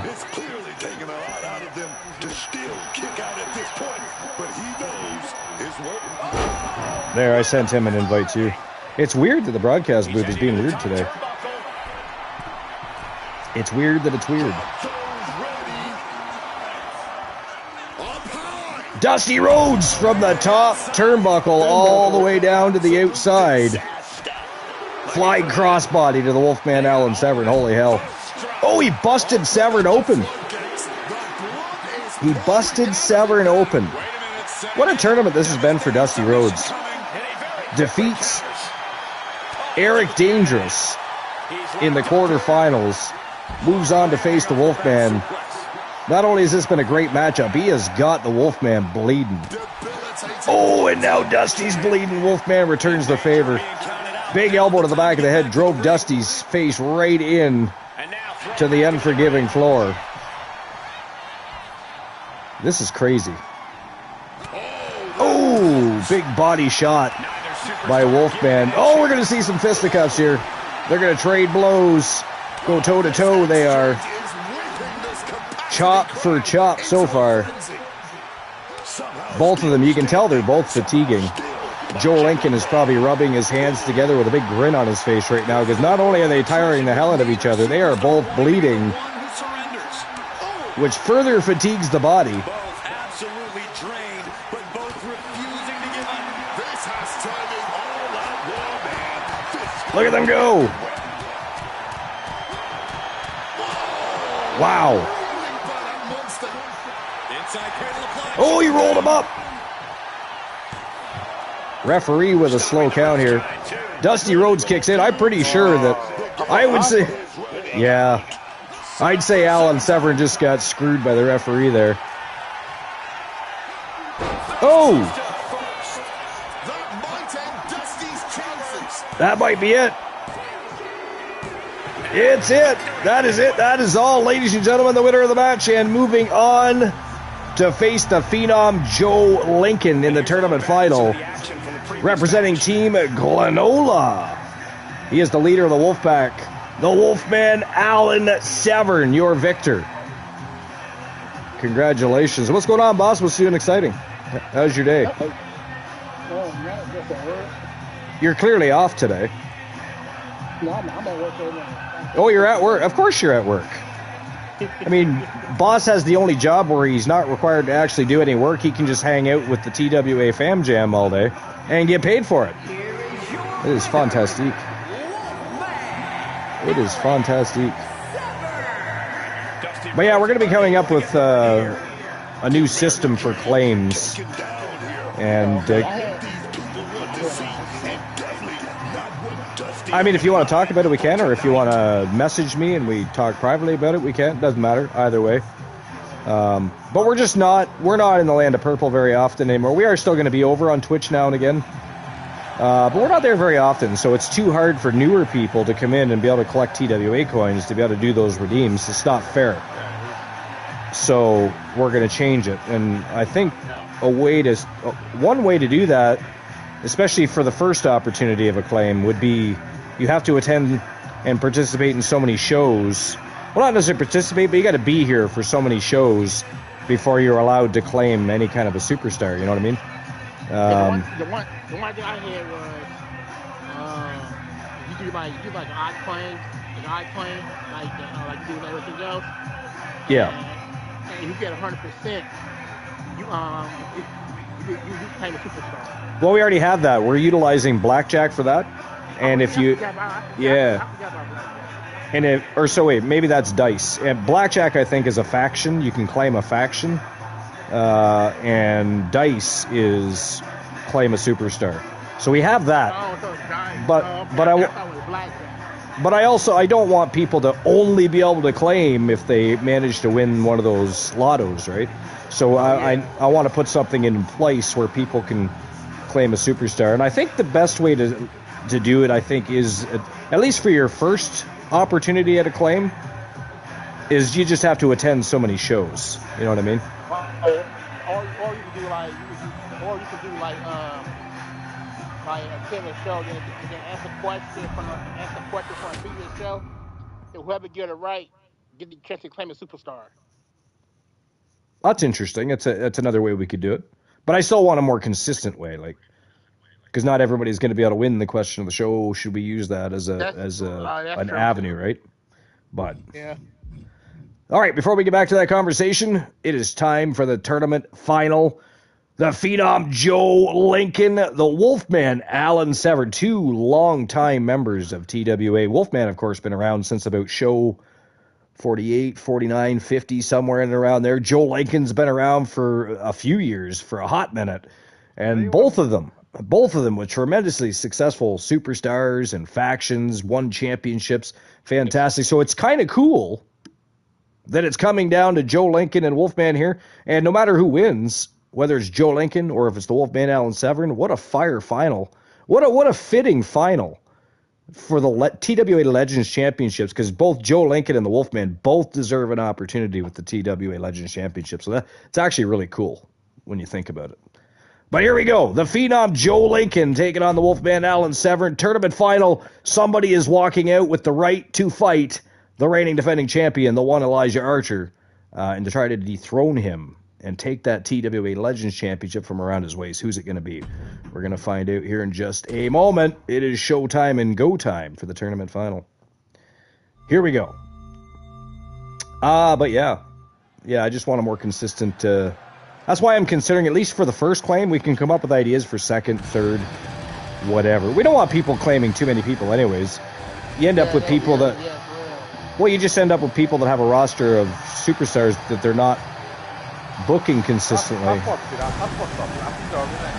It has happened, yeah. And then there's other situations where people have used their claims very wisely and well. It's worked both ways. But yeah, it has happened. So we want to avoid that as well. But yeah, I think for the first claim, you just have to... For the first claim, you just have to be here for X amount of shows. Even people that want to join, if they have a wrestler they want to make a contract to, we should require them to be here for a bit before we allow them to do that even. Right? So we know that they want to be around, that they're having a good time, that they enjoy the shows. Why ink a wrestler to a contract if they're a one and done or something like that of that nature? We don't want one and dones in TWA. There's no one hit wonders in TNA.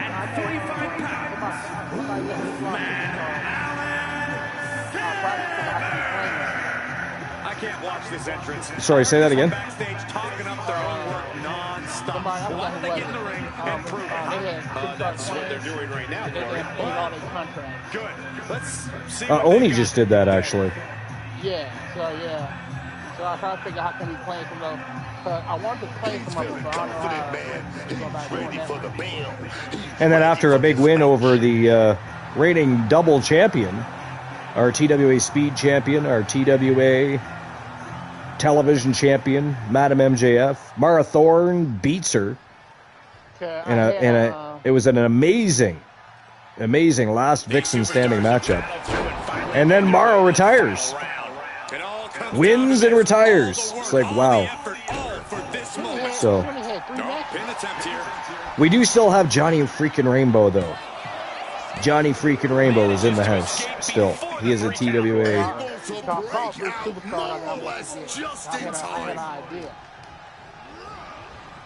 For which?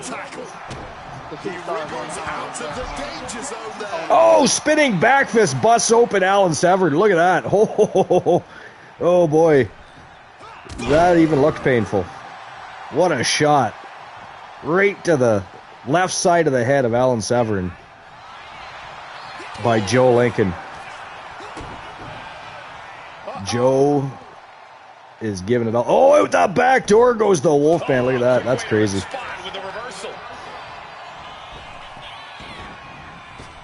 That is crazy. Oh, kitchen sink. The Wolfman didn't plan that out too well. Ended up taking a knee right to the midsection.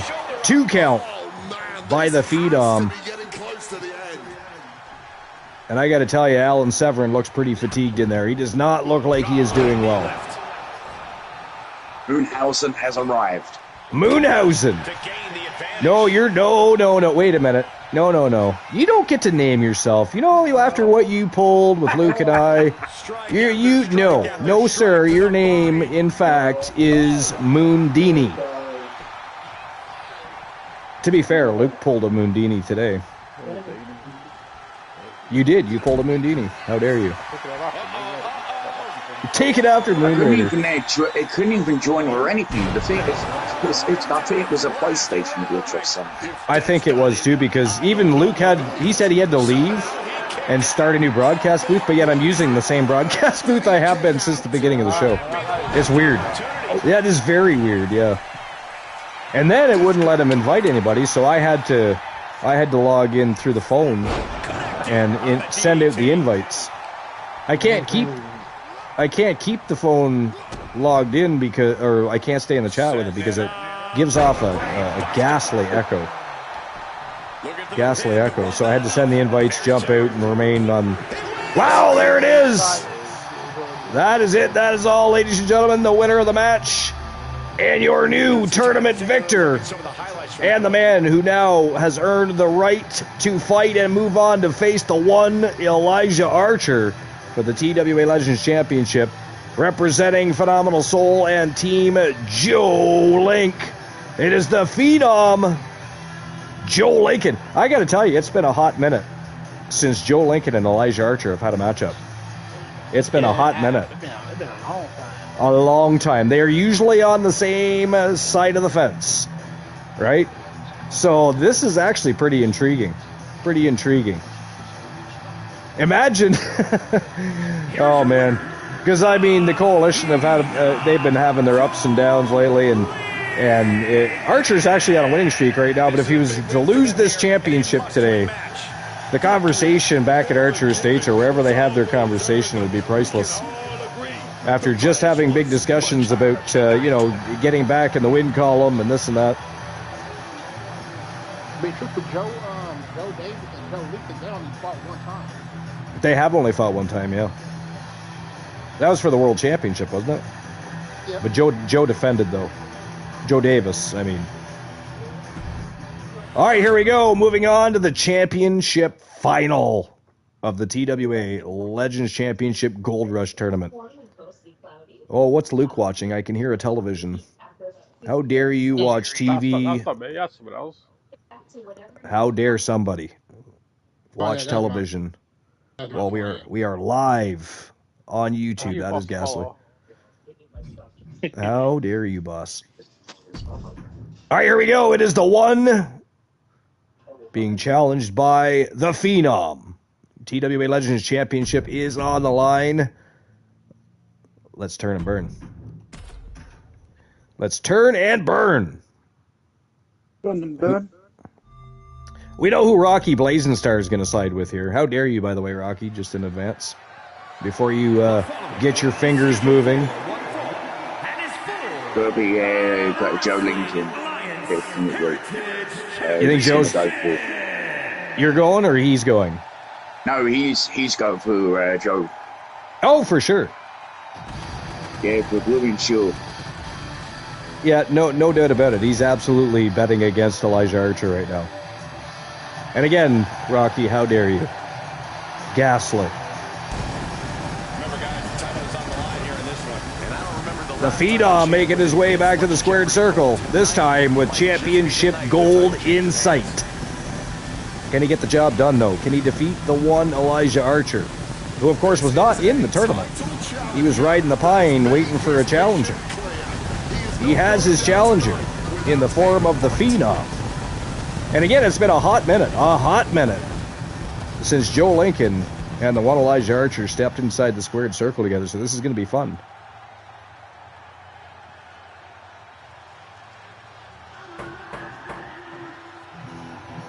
And here he comes. He is the reigning defending TWA Legends Champion. Representing the Coalition, he is the one, Elijah Archer.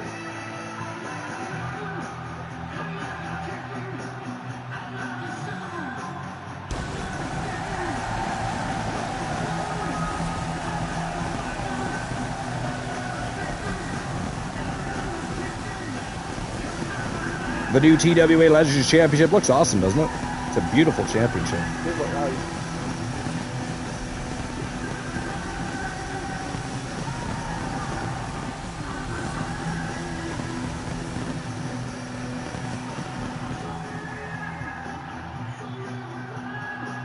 A little tight one could stop me on a dime. What do you think of the chances here tonight? I love them. I'm not like everybody else, Cole. I do love a nice ass. To break the champ's demise, but not me.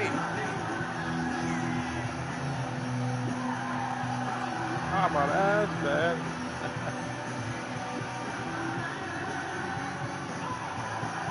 He's an ass, man. Defenses go. This is about as big as it gets. He needs to be on his game tonight. Here we go. The champ is in the house.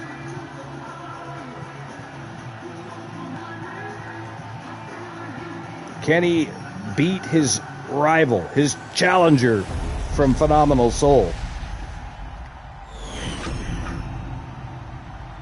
The Coalition have had many battles with Phenomenal Soul, but again, even for them, it's been a hot minute. Even for them.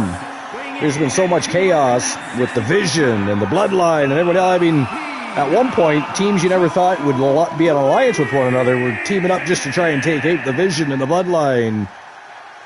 MFT, you name it, it's been crazy. Except for TDL, of course. They just fucked with everybody all at once while that whole chaotic scene was going on. Even broke into Archer Estates once. People were wondering, they're like, are they siding with the Vision? No, they were fucking with everybody. They did not care.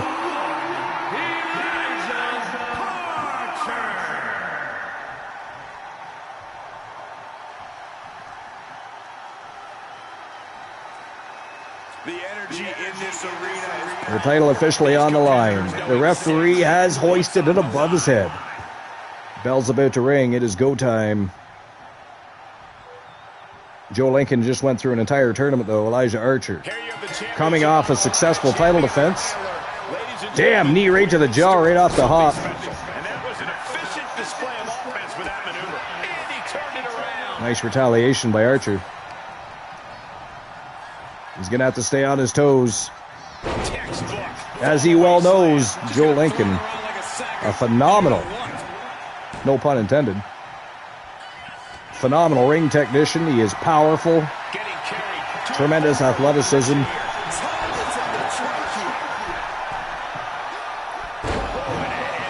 Big diving headbutt by the champion.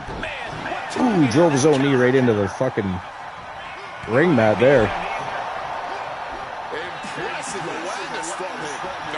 Oh, he's going to pick the ankle. Joe's in trouble. Ankle lock, locked in tight. Oh, he rolled out of it. Archer was unable to hang on as the very powerful lower legs did justice for the Phenom there. Lower legs, I said. I meant to say legs. Yeah, he's got an upper set of legs and a lower set of legs. That's why they call him the Phenom. Joe kicks out, 2 count only there.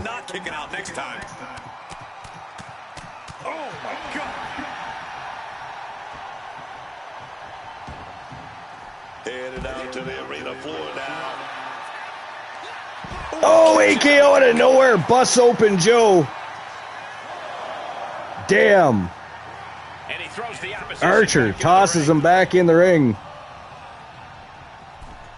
And upstairs he goes. Another big diving headbutt. Oh, he's going for the legs. What's he doing here? Oh, he's going for a sharpshooter. An ode to Bret the Hitman Hart, his favorite wrestler of all time. Oh, that would have been cool if he had won the match like that. Ooh, big jab. Stops Joe right in his tracks. Yeah, that would have been cool.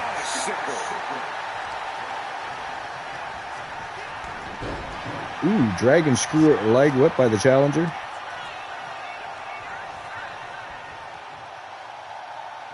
So far, it's been Archer's match. God damn, that was brutal. Did you see that? Archer did a backflip there. That was about a 2.5 right there. Archer just about fucking shit the bed right there. Did he just run through Joe Lincoln? He phased through him. He's like the Flash now. Strike after strike after strike to the body. Ooh, double knees right to the face. Archer right back. He like no-sold that. He's like, fuck that shit.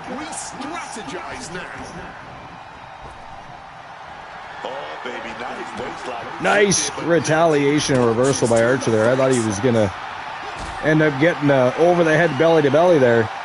Big back body drop by the Phenom. Oh, shit. I thought he was going to miss a move there. He landed on his feet and fucking plowed Archer over. What the hell? But instead, it was right on the money. Setting it up. Oh, brain buster outside the ring. That is savage. Brutal knee strike. Knee to the side of the head, right in the temple. Archer kicks him off, though.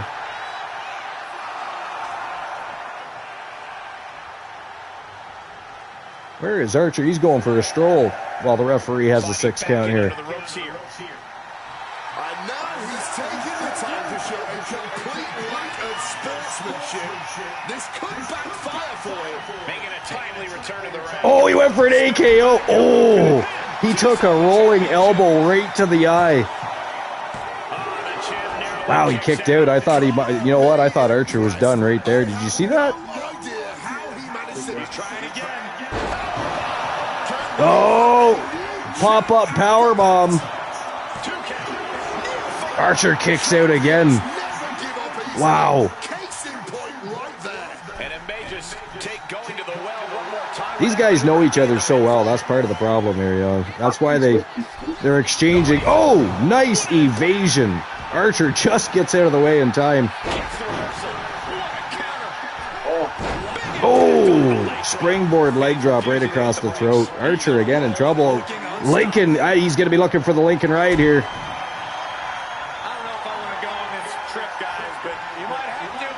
Oh, that might be it. We might have a new champion. And that is it. That is all, ladies and gentlemen. The winner of the match and your new TWA Legends champion representing Team Joe Link. And, of course, the leader of Phenomenal Soul. It is the Phenom Joe Lincoln. Wow. He pulled it off. All signs pointed towards Archer retaining his title there. He started off so well. Busted Joe up outside the ring with a AKO out of nowhere. But what a comeback by the Phenom there. A new Legends champion, folks. Wow. Not a good weekend and beginning of the week for the Coalition. Here is your winner, and new Wrestling Alliance Heritage Champion. Balls.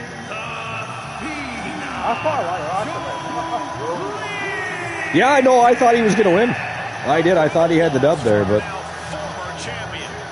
apparently we were incorrect. Apparently we were incorrect. All right, well, Stars and Legends house show matches went well. The tournament, pun intended, was phenomenal. But we're not done yet. We're not done yet. We're going to start another tournament. And it is for the TWA Underground World Tag Team Championships, and we're going to be running through the quarterfinals. And, of course, the remainder of this championship Gold Rush tournament will be finished later this week. I see that coming at all. No, I didn't know. I don't think anybody did. Again, from the start of the match, it looked like Archer was probably going to retain his championship. But, man, oh, man. The Phenom poured it on, wins the tournament and the championship. Again, congratulations to Team Joe Link. Joe's going to be quite excited, actually. I guarantee he's going to be quite excited about that. He's almost caught up with recaps and highlights, too, if I'm not mistaken, which is pretty impressive. I think he is, yeah. I'm pretty sure he's getting close. I know. He's always been dedicated to TWA. Joe is awesome. Joe Link is awesome. All right, here we go. We're going to start the quarterfinals of the TWA Underground World Tag Team Championship Gold Rush Tournament. But again, congratulations to Joe. Look at that. He beat Andre the Giant, Jack Stone, Alan Severn, and Elijah Archer in one night. Now that is impressive. That right there is impressive. Damn. Damn. All right, congratulations, Joe Link and Phenomenal Soul. Okay, here we go. In the quarterfinals, Alan Severn's going to have to get right back in the ring, the poor bastard. But it is the Wolfpack. The Wolfman Alan Severn and his baby brother, War the Machine, taking on the Street Profits. Fraxium, Nathan Frazier, and Axiom taking on Kenny Omega and Obafemi. They are Team Chelsea. The Vision, Austin Theory and Logan Paul, going to be taking on Cody Rhodes and the Goon of Luke Ballmer, Team Arsenal. Joe Hendry and MJF looking to turn things around for the Coalition here as they set to tag team against Finn Balor and JD McDonough. The Coalition versus the Judgment Day. And, of course, the reigning defending TWA Underground World Tag Team Champions, the Ego Club, All Ego, Ethan Page, and Zach Payne is the goal and in the line of fire of each and every tag team in this tournament. But here we go. Let's get things started. Quarterfinals, Wolfpack versus the Street Profits, our first matchup of the day. And Joe Davis and Joe Davis will be uploaded today. Awesome. Where are they uploading to? Is that like a way of saying beam me up, Scotty? They'll be uploaded to Pete. They're Star Trek fans. Here we go. Here comes the Wolfpack.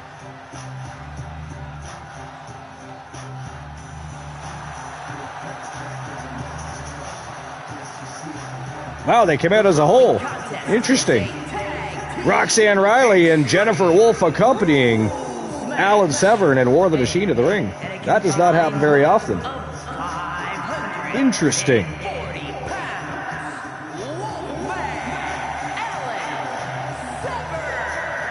Wolfpack versus the Street Profits.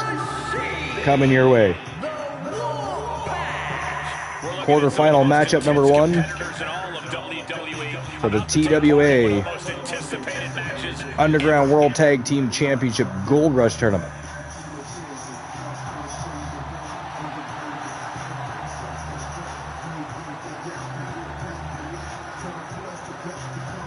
All right, guys, who's it going to be? The Wolfpack or the Street Profits? Moving on to the semifinals. What do you think?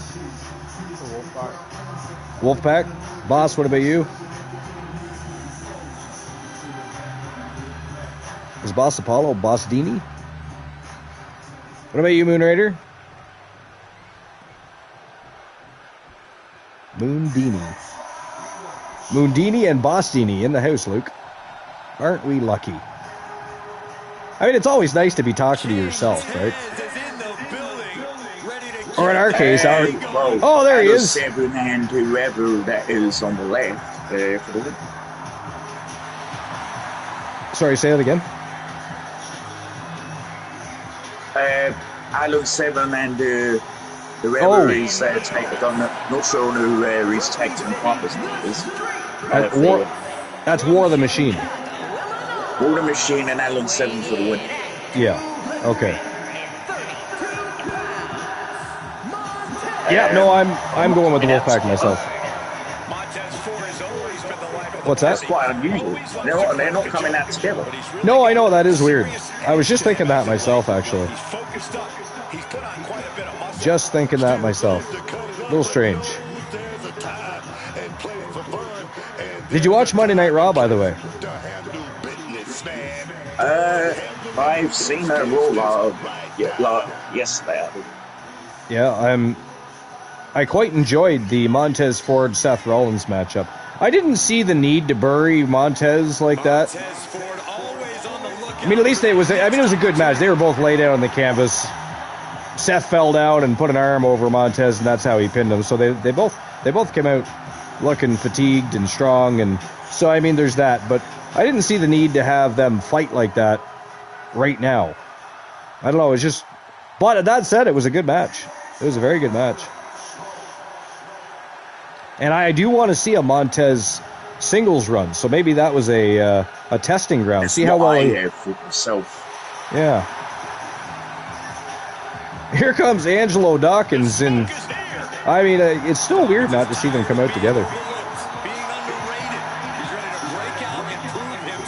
By the way, what do you think of LA Knight throwing his hat into the King of the Ring? I think it's a better name, a good name to be named. Such as yeah.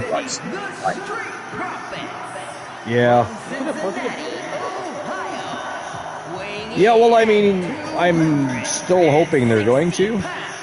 I would like to see him win King of the Ring. I really would. I think he should win King of the Ring.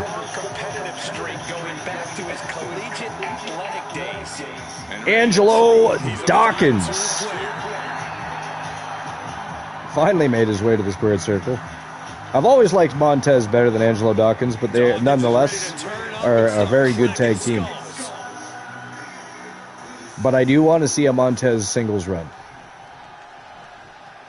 It's Tez time.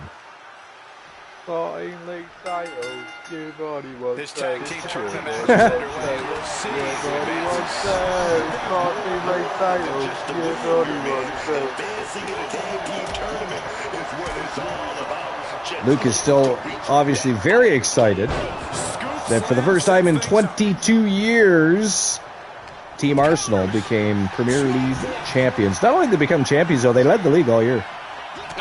They led the league all year long.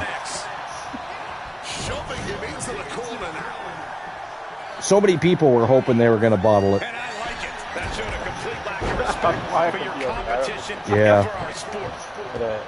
And I get the fact PSG is a great team, but I still think Arsenal can beat them. The wrong end of a chair or kendo And how? But if you are, They can't really might just get the blood pumping right to school. Either way, how cool would that be, though? Keeps his team Complete that historic double. out of that situation.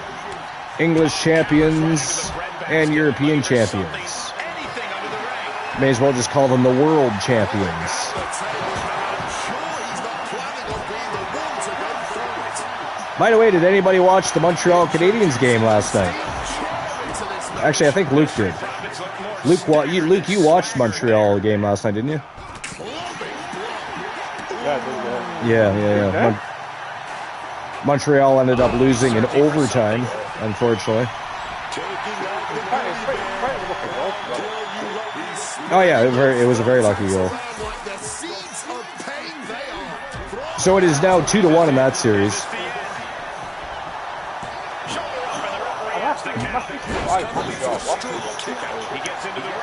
Vegas and Colorado play tonight, and if Colorado loses, they've been swept 4 straight games, which is crazy because they've done so well all year. They've done so well all year. But the Vegas Golden Knights are literally owning them right now.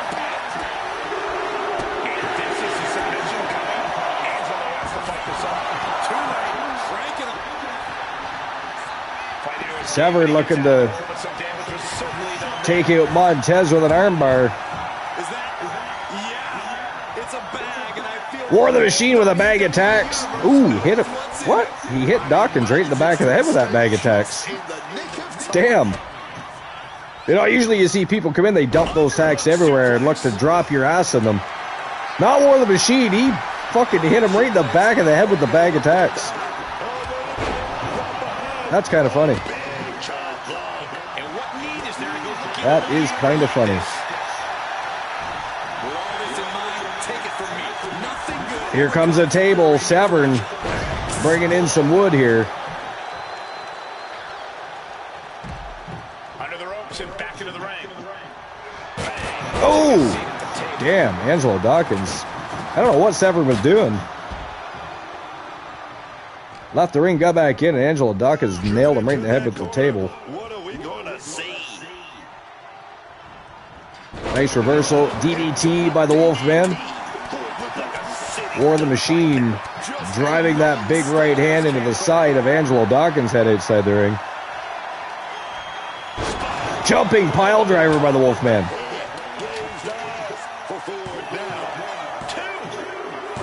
Wow, that was quick, man.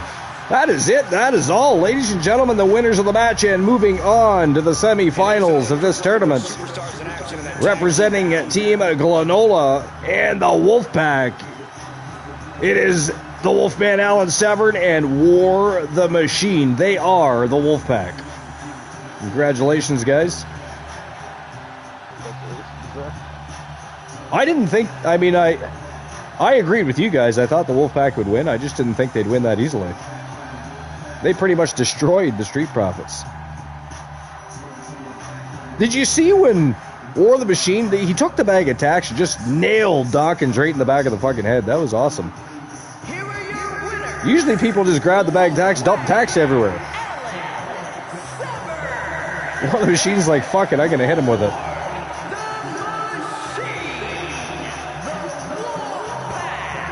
Finally, some mercy as this match comes to an end. Roxanne Riley and Jennifer Wolf, two of the best females ever in TWA history, have always been part of the Wolfpack too, not to mention. Roxanne Riley dabbled here and there, but she's always been a Wolfpack member at heart. Alexa Trans. All right, here we go. Moving on to our second matchup in the quarterfinals. Fraxium versus Team Chelsea. Nathan Frazier and Axiom taking on Kenny Omega and Oba Femi. Who's going to move on to face the Wolfpacks in the semifinal? We're going to find out bloody well right now. That's what we're going to do. We're going to find out. Let's keep the ball rolling. Fraxium versus Team Chelsea. Extreme Rules Tag Team match. Well, they are all Extreme Rules Tag Team matches, to be fair. What are you going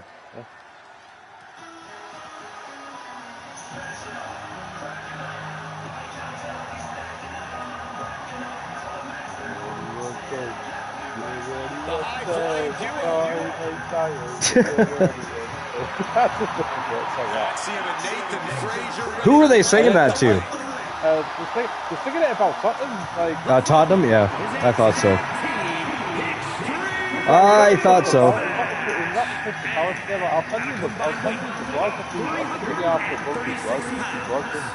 Okay. Two superstars who've never heard of a break cutter. Fraxium loves to go fast.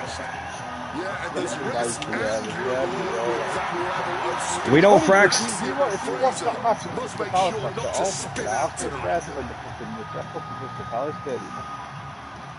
We know Fraxium's a great tag team, but how are they going to fare here in Extreme Rules Tag Team matchup?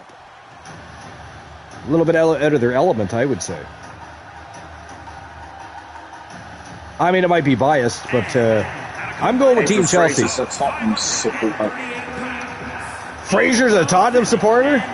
Oba put his ass through the mat. Let's hope Oba Femi puts his ass right through the mat. How dare he be a Tottenham fan? Come on, Oba.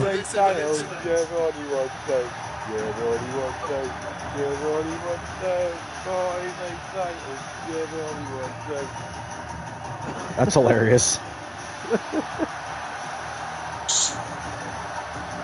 Well, Tottenham, I mean, they did not do well this year either, to be fair, in season play, but Tottenham fans, they're like,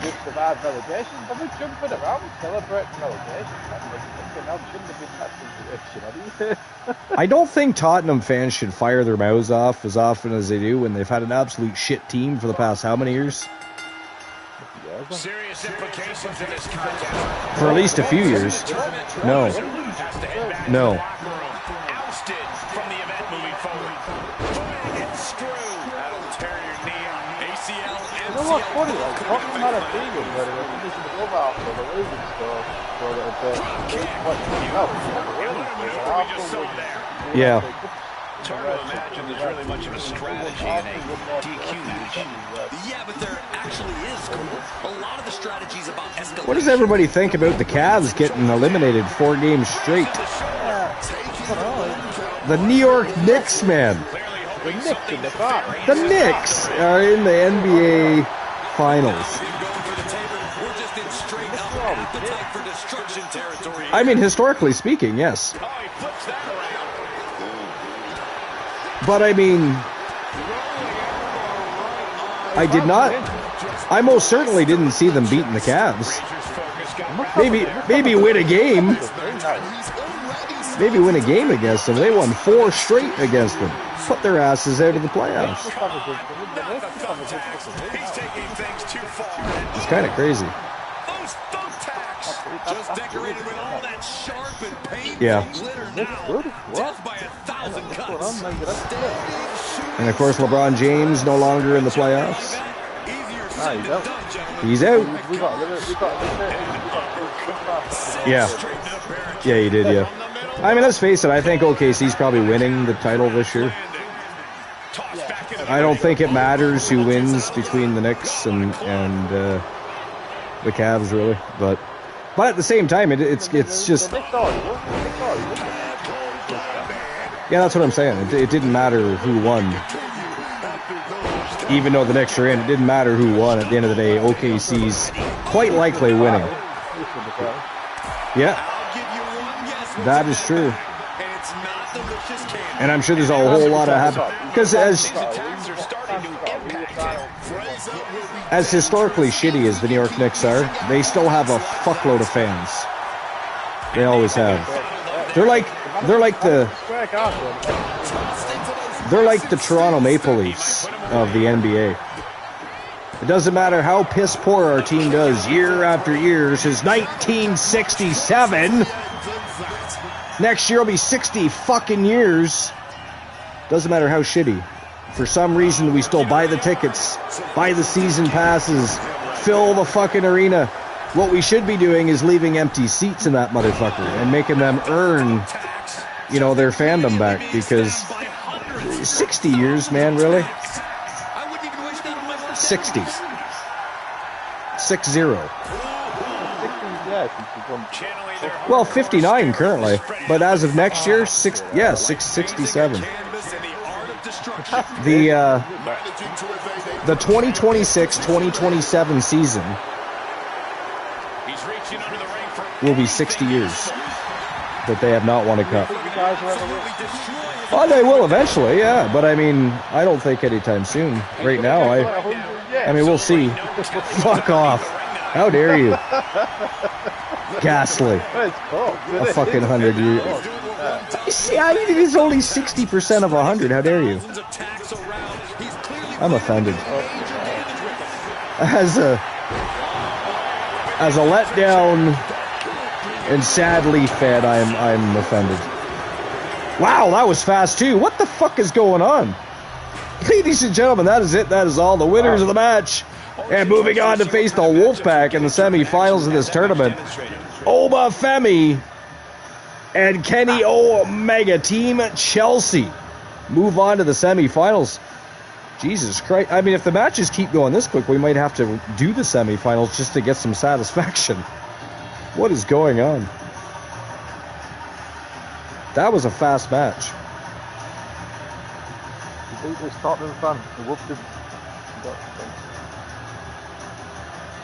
They got tired of listening to conversation about Tottenham, so they just finished the match. We're out of here. We're going back to the locker room. These fucking broadcast guys keep talking about Tottenham. That's why they've only won 2.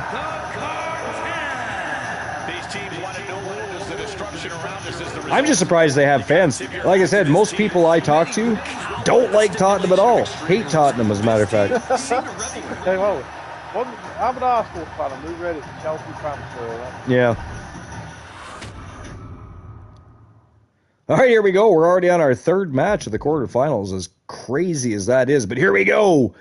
It is Austin Theory and Logan Paul of the Vision taking on Cody Rhodes, the American Nightmare, and the Goon, the reigning, defending, undisputed TWA Extreme Champion, Luke Ballmer.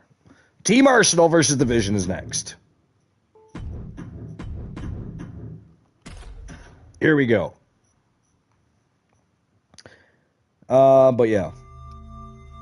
Yep, I've been disappointed by my team for my entire life. Because the last time they won a Stanley Cup was 10 years before I was fucking born. The closest we came... It is a sad, sad thing. The closest we came since then was in 93. Although I guess last year they did well in the playoffs too, but... It's crazy.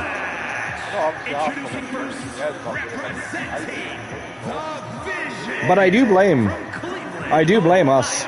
The fans, we're the problem. Again, we keep filling the arena. game after game with next to no expectations. Why is it not running so long?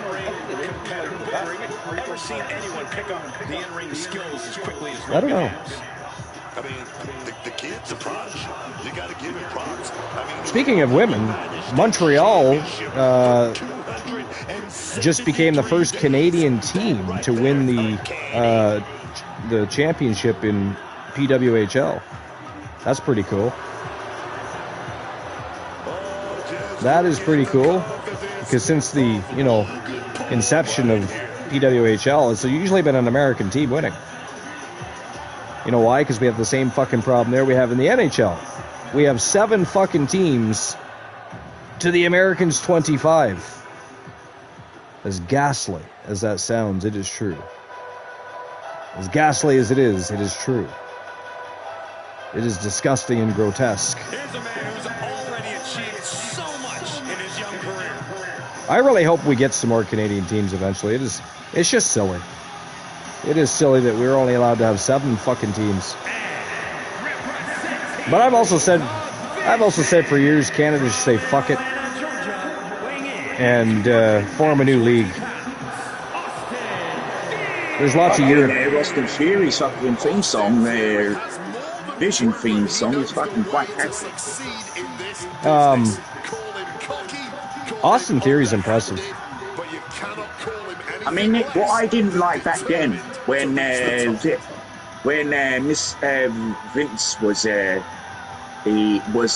the pen, he putting him as Mr. Money in the Bank and having him going into that Money in the Bank match was just basically the way he did it was stupid.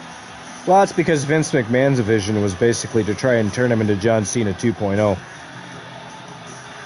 It just wasn't. Like I wasn't happy with the decision back then. Yeah. Like I wasn't happy with the decision, but then Triple H, like when he was quote unquote in control. Yeah. The reason why he made Austin Theory basically cash in on the United States Championship when Seth Rollins was holding it. Walter Johnson is in the house. What's going on, Walter? Better get ready. We see you in there. You're not hiding from us. You are not Mr. Invisible. Or the Invisible Man. Or any other such things. We see you. TWA. Chants going on from Walter.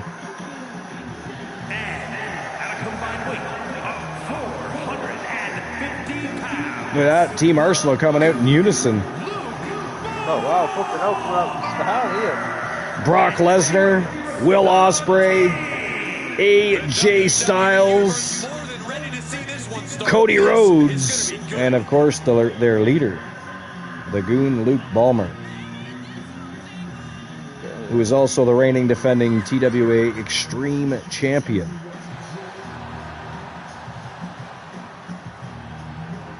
Making that belt look good, he is, by the way.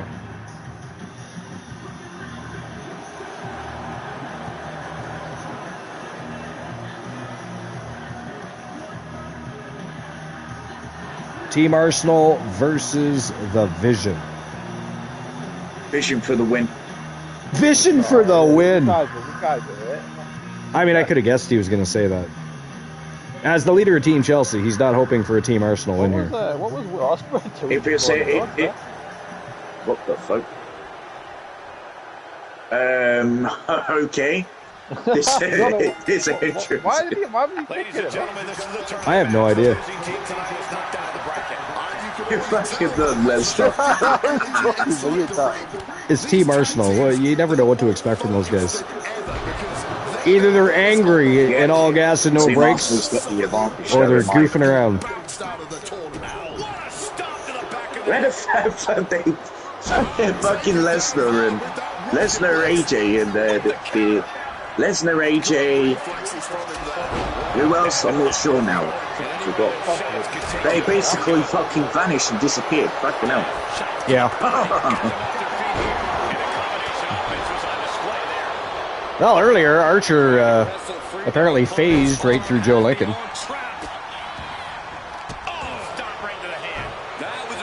Went right through him, he did.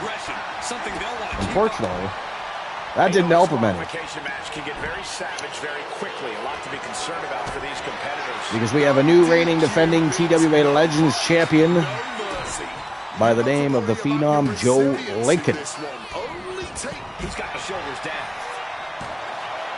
He gets the shoulder up before 3. Wow, 2 count. Is this match going to go really fast too? What the hell? Sliding into the cover, looking to end this. Using the ropes for leverage. That's not right. Only getting 1 out of that pin. I'm surprised the count got that high. He gets back into the ring. Oh, he's trying to cheat. How dare he? I don't think anybody's surprised by that, though. He's a member of the Vision. He is, after all, a member of the Vision. He's starting to feel the effects of this attack. You can tell Cody was zeroed in on his opponent. And Paul caught by surprise. It's always funny to watch Karma bite somebody in the ass so when they try to cheat. Luthez press.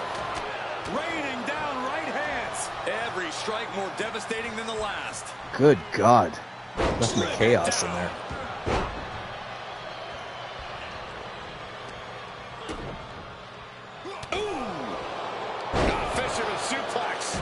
Well, Obafemi, Brock Lesnar, Clash of What do you guys think?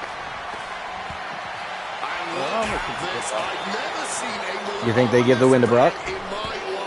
Then they would. Yeah. Then they would win the series. My next question then. I don't mind. No telling what's underneath the ring tonight. Making a mockery of your opponent. My next question. Does he beat him clean? Or is there some sort of interference? We all know that Paul Heyman works with Brock. We all know that Paul Heyman works with the Vision. We all know Brock Lesnar works here and there as an ally of the Vision.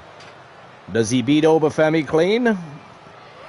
Or do they have Brock Lesnar, you know, win with some assistance and push their feud to SummerSlam, which is his original retirement date, by the way? I don't know if I would be watching Dave, but if I'm going away the next day as well. But I think that's going to be a SummerSlam match, I think, the way I hear it. Yeah, SummerSlam. Yeah. I don't think Brock wins clean though. If he wins that Clash in Italy on Sunday, I don't think it's clean. And does anybody else but me find it strange that it's on Sunday? Is it actually on a Sunday? It is. I like, when did they start having? I know, right? That's what I'm saying. Like, why in the hell is it on a Sunday? Is it on early? It's on early. So is Monday Night Raw the next day too. Which is fantastic. Yeah, it's fantastic. Yeah, for. Over here, then it matters because like you don't have to get up really late. I mean, for me, I'll be at work when Raw's live.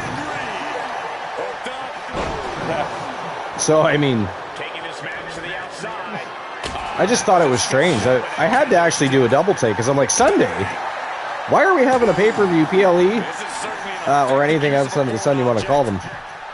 Oh, Moondini, guess what? You know what Luke said earlier? What's that? Luke said that he calls his shows pay-per-views because he thinks stream per-view is stupid.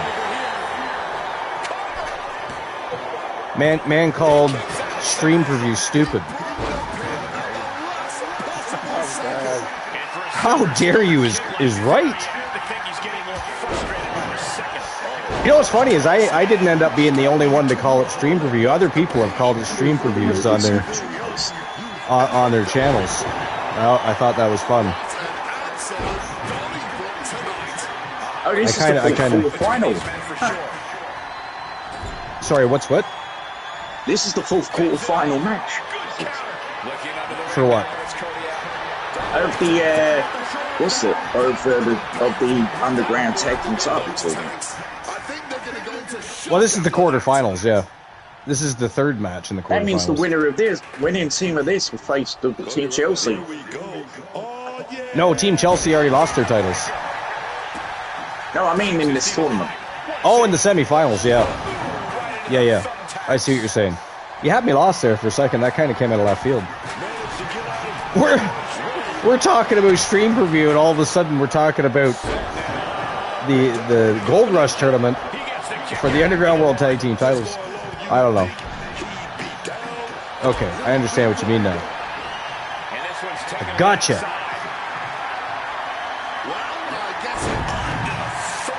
I do maybe a promo like about oh fucking Team Chelsea, you're overcoming and getting your mega backstage. Yeah, what's your opinions on you?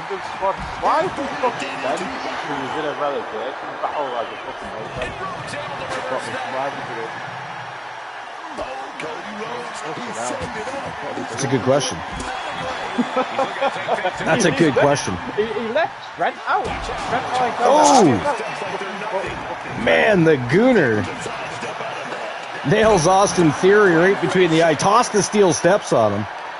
Or at him. And then hits him again. He's going after Logan Paul now. Luke wants to win this matchup using a set of steel steps. The man is. I mean, it is after all Extreme Rules tag team, but pulling out the big guns. Taking to the floor. I mean, does Austin Theory have tacks in his side, or what's going on there?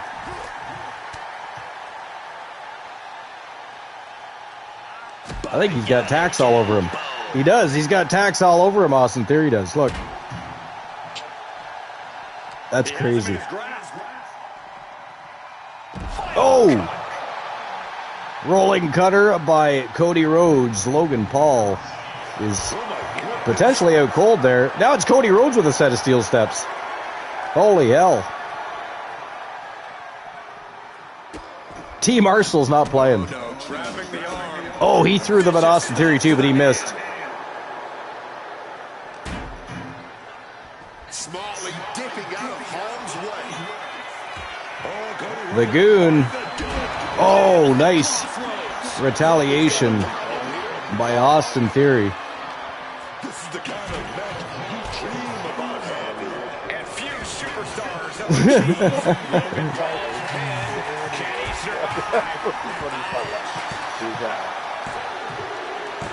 Wow, that is it. That is all. Ladies and gentlemen, the winners of the match, and moving on to the semifinals of this Gold Rush tournament. Representing Team Hardcore Country Luke, it is the American Nightmare, Cody Rhodes, and the Goon, Luke Ballmer. They are Team Arsenal, and they are continuing on in this Gold Rush tournament. So congratulations. That is 3 really quick matches. Holy shit. Like for tag team matches. I know it's Extreme Rules, but I mean... Damn. Fucking hell.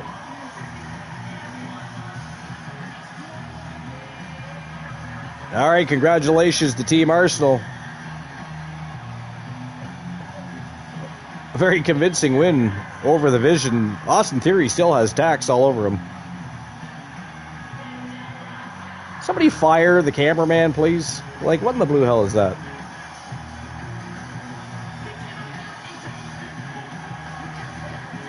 What in the blue hell is the cameraman doing right now?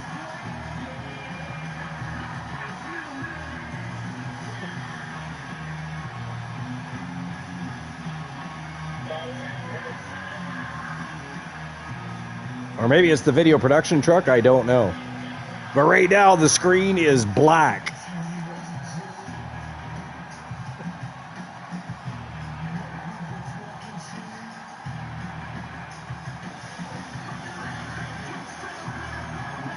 Good grief. Somebody fix the camera.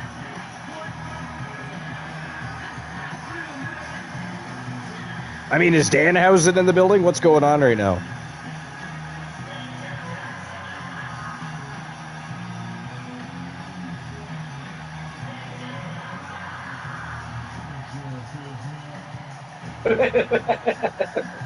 Well, I think that might be it for the day. Okay, what the fuck is going on? Somebody has hijacked the video production truck They do not want to see the fourth and final quarterfinal matchup in this tournament, apparently. Can't get going, no. What the fuck is going on? Is the Undertaker out here? I don't know. Maybe Danhausen cursed the show. I don't know what's going on. I don't know what's going on. Me neither. I don't have a clue. But as it is, video production unable to get the show back on the go.